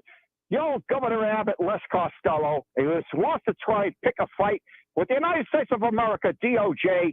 He's going to flat lose. They're going to deflate his tires on his little go-kart, whatever he drives in. That's what I'm saying. Wheelchair, I think, is the word, but okay, well, fair enough. Well, that's what it is, right? Well, we'll appreciate the point in the call. You have a good one there. All right, Andrew, take care. I mean, again, the possible policy implications out of this, and tell you what, I'll agree on one thing specifically, that this is very much a challenge to the federal government, because, I mean, sure, Abbott, through many different ways, he ends up talking about Operation Lone Star, the aspects of it. Some are probably more intended to be functional than not. I'm willing to grant that, but there are certainly directly a kind of bring it on, or a trying to provoke a response. I mean, you could definitely argue that that has been the purpose, if not necessarily a you try to stop us kind of thing, but the aspect of, I mean, the busing, was the top of the last statement that we got on the progress of all the programs under Operation Lone Star. So that's very much a part of, and I mean, given the way that Abbott in his statements on all of these things ends up specifically calling out the Biden administration, the political is absolutely baked into this, whatever people may think of the individual efforts, or if they like them or not, as is the case there. All right, let's get into the calls we can before the end of this hour. We do have Ben on the east side here with us right now. Ben, thanks for joining us. Well, Andrew, if somebody comes into the U.S. by illegal means, wouldn't illegal be an appropriate description of that person? That's, I mean, if you're asking about the philosophy behind the labeling of it here, I mean, there's a whole lot of ways that it's beginning referred to, right? Illegal alien, illegal immigration, illegal. I tend to go by, referring to them as humans and as people that have committed an illegal act, because that is the best and most technical definition I can come up with. I mean, we don't refer to most other people in circumstances that have committed a crime by the definition of that crime, though I understand it's long-standing been the way people have thought about this particular issue. No. If I murder somebody, you don't say they're murderers? Well, particularly upon the actual, You steal from somebody, and you don't say that they've committed a robbery. They're the robbers. Committed robbery, sure, but I mean, that's been, I guess, the modern movement of the phrase on it, and why we tend to go along with the phrasing that our news partners use, which is migrants who have committed an illegal act. Okay. My point is, sure. Eric came up, told me, and said that, and I'm sitting there saying, I say tomato, he say tomato. Okay.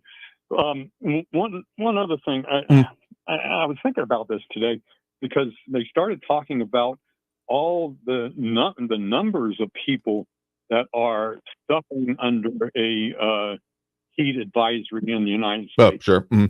Now, and when COVID was going on, every night they had a figure over on the side saying how many people had died of COVID. Now they wanted to have a narrative.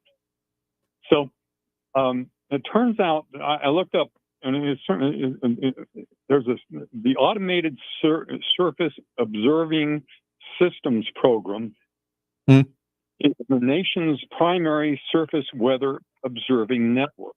Okay, now. Program is run by the National Weather Service, the FAA, the Federal Aviation Administration, and the Department of Defense. Now, if you wanted, okay, and this may be a conspiracy theory, okay, I'm just putting it out. I'm just, saying, could it be possible that maybe they want a narrative out that the Earth is warming? Now, I know it's hot out there. Sure. I've been in El Paso a long time, and it's been hot a lot of summers. Okay? So if they wanted to maybe juice that up a little bit, would it be possible that maybe the government has decided that, maybe to fudge the numbers, maybe up a degree or two, just to make it to where it is a historical event as opposed to just a regular event? Again, this may be a conspiracy, but after what my government has been telling me over the last number of years, do I just accept what is being told to me on the news? I mean, okay, you're getting to the larger point I'm taking away from this. Sorry, go ahead. Do I have a point? I would say the larger point that you're getting at there is often what's being cited as the lack of confidence in recent years. I mean, anytime you come down with just listen, take the advice and don't look further into it, or those kind of things. It's not a good way to go about it. It's bad public policy in my mind, because it encourages and frankly, in certain ways, facilitates that kind of lines of thinking.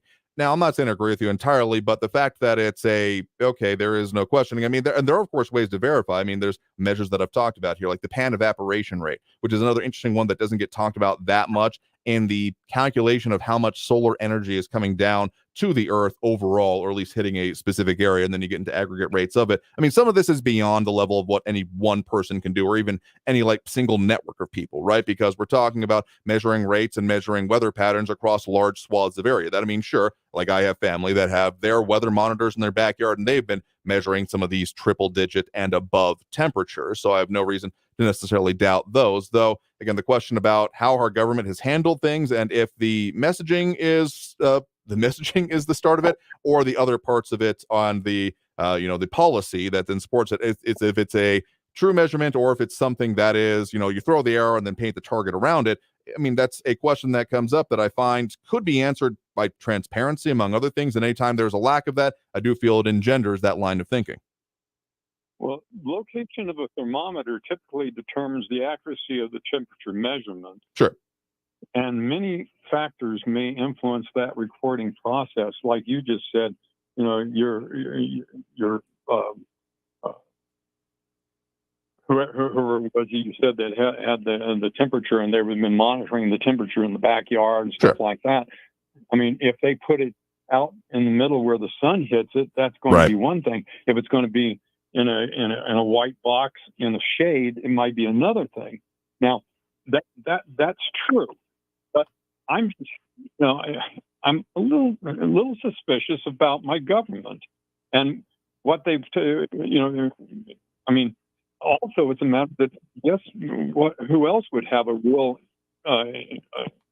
need to show this that was happening would be the people in the World Economic Forum and all the leaders of the world that are involved in that. Wouldn't they have a reason to fudge the numbers? I'm not going to attempt to speculate on the motivations of those people or some of the things they're putting forth, particularly the World Economic Forum. I disagree with them in a variety of different ways, but I'll just say this. If anything, it comes from the way science works is you have a proposition, a thing that you're looking for, and let's investigate that, see if that's the possibility or not. If you've got the confirmation bias of it, we're going to find it regardless of what the evidence points to, or as in the actual idea of it, I'm forgetting the actual phrase on it offhand, but if you're saying that this is what we want to find out if it's true or not, if you're saying we'll only look for what's true of it, confirmation bias, that ends up, not even just tainting that, but also the confidence in it. So anyone coming with that standpoint to it as this is just what we got to get to, and we have to figure out, find me the numbers, so to speak, and ends up being messed up in a variety of ways. But tell you what, we got to take that last break right now. So do appreciate the point in the call. You have a good one there. Isn't that what they did with COVID? They wanted to find some numbers, and they created a narrative. Again, I mean, there's There's a lot of the questions about how they went about it. I mean, it should be studied in public policy for decades to come about, okay, we have these conclusions and we have these issues we want to deal with. How do we put it forth? Again, transparency. Sunlight is a great disinfectant. And if you have a lack of transparency, things tend not to go as well. That is a thing that I can think can be seen throughout previous years. So got to take that break right now. You have a good one. They always lie. And let's go, Brandon. All right, have a good one there. And with that, we got to take that break. Coming out of this break, we'll tell you what we got coming up for you on the program. So stay tuned. More Talk El Paso after this here on News Radio 690 KTSM. Stay tuned.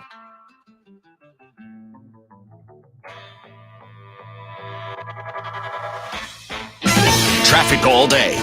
News Radio 690. I-10 westbound starting to slow down a little bit after a collision. I-10 westbound after Santa Fe near Missouri. That accident's blocking the left lane. I-10 westbound at Mesa. At exit 19, an accident reported there. Slow traffic on the I-10 eastbound, Vinton to Red, 5-minute delays. Eastbound I-10 off-ramps at Trans Mountain, Arcraft, and Red are all closed. Follow the detour signs to take you to South Desert. Carrie Edwards, El Paso traffic. This report is sponsored by Wendy's Late Night, open until midnight or later. Wendy's is open until midnight or later, which means all your favorite menu items are up later too. The Baconator still tastes just as juicy and bacony at night. So listen to that craving and turn in for the night at a Wendy's drive-thru. Hours may vary at participating U.S. Wendy's. It's the Marketer's Report. Today, Capital One's Chief Brand Officer, Mark Mentry, weighs in on building loyalty with customers. Capital One has really worked to create amazing access moments for our customers. We will do sound check parties so that only Capital One cardholders can get access to, and we can't pull that off without iHeart. As the #1 audio company, iHeartMedia gives marketers access to the audiences, insights, and data you need to grow. If you're a marketer, go to iHeartResults.com. There are choices that can change your life. Like the choice to start routine colorectal cancer screening at age 45. It's one of the most common cancers for women and men, and it doesn't always have symptoms. But there's good news. Routine screening can catch colorectal cancer early and even prevent it. And there's even better news. You have screening options. Make the choice to put your health first. Talk to your doctor about your screening options or visit cdc.gov/screenforlife for more information. News Radio 690 KTSM. Live from the KTSM AM 690 studios, it's Talk El Paso with Andrew J. Polk. To be a part of the show, follow on Facebook at facebook.com/Talk El Paso. Now here's your host, Andrew J. Polk. Thank you all so very much for having joined us here for Talk El Paso, airing live on News Radio 690 KTSM. I've been your host, Andrew J. Polk. We are super out of time here for this program. I want to tell you about a couple things we're working on for you coming up this week. More conversation about, of course, the things that affect us here in the Borderland, including tomorrow specifically. We'll be visiting with George Zavala, who, of course, filed that ethics complaint against City Rep Cassandra Hernandez about, and who was present, gave testimony and presented evidence as part of the progression of those ethics committee hearings. So we'll talk more with him about that and what he feels about the outcome of it and what, if anything, comes next. So that'll be coming up for you on the show, and a whole lot more about, again, what goes on and affects us here in the Borderland. I know we've been talking a lot about other things that have been happening around and affecting us, arguably, but we'll keep it as we do it Monday through Friday, at least Monday through Thursday, on the local and the immediacy as much as possible. Friday's always coming, y'all. That's for free for all Friday. But we'll have to leave it there for today. Super out of time here for this show. Want to thank everyone that did tune in, call in, comment, participate in the show. We'll do it again tomorrow, as we do every Monday through Friday, 4 to 6 p.m. So until then, until next time, I want you all to stay safe out there. Look twice for motorcycles when out on the road, and have a great evening, y'all. We'll see you tomorrow. Traffic all day. News Radio 690. Your freeway's looking pretty good right now, except for a crash on the I-10 westbound after Santa Fe at Missouri. That accident's blocking the left lane, causing some slowing. And delays are up to 10 minutes long. I-10 eastbound from Vinton in the Upper Valley down to Red. Police still working an earlier accident southbound George Dieter at Vista del Sol. And a reminder that westbound on Trans Mountain, the ramp to eastbound I-10 closed. Carrie Edwards, El Paso traffic. Portions of the following program were pre-recorded. Weather and traffic info. You need it? We have it. Traffic and weather all day. Stay informed. News Radio 690 KTSM. If you see something, why do you say something? I see safe for my friends. For my community. For everyone here. We all have something worth protecting, a why that unifies us. Report suspicious activity to local authorities. If you see something, say something. There won't be much substance on your news feed until you add us. Just like us or click on the link at kcsmradio.com. with an open channel. I guess just try to keep channels open. We welcome open-minded individuals. I try to keep an open mind to all issues. With open arms. I think we need to always have our eyes open. For open conversation. And when you open the iHeartRadio app, you open a whole new world. Wherever you are. What should America do about immigration crisis? I guess open the borders, but at the same time, check everyone that's coming in. Open the gates. A free download in the App Store or at ktsmradio.com. News on the hour and a half. Traffic and weather all day. I don't watch television, so I get all my news from you. News Radio 690. News on the hour and a half. Traffic and weather all day. News Radio 690 is KTSM AM El Paso, an iHeart radio station. NBC News Radio, I'm Brian Shook. The federal government is suing the state of Texas over a floating border wall in the Rio Grande. The Department of Justice filed a civil complaint on Monday after the deadline passed for the state to remove a system of buoys meant to deter migrants in Mexico from crossing the border. The White House is condemning Russia's attacks on the Ukrainian port city of Odessa. Press Secretary Karine Jean-Pierre said Russia continues to bombard the city with missiles and armed drones. Attacks have destroyed port infrastructure and tens of thousands of tons of grain. Protests are rocking Israel after Parliament passed a law weakening that country's Supreme Court. This Israeli military reservist criticized Prime Minister Benjamin Netanyahu for pushing for the law. I'm ashamed of him. I think he's the first dictator over Israel. I think he's lost his heart. Lawmakers unanimously approved a key portion of the controversial judicial overhaul. The vote came after lawmakers opposed to the bill stormed out of the chamber today. The measure removes the court system's ability to strike down unreasonable government decisions. A majority of voters believe federal prosecutors have a strong case against former President Trump in the U.S. Capitol riot probe. Lisa Taylor reports. That's according to a new Harvard University Caps Harris poll that found 57% of registered voters think prosecutors have either a very strong or somewhat strong case against Trump. The breakdown among party lines included 87%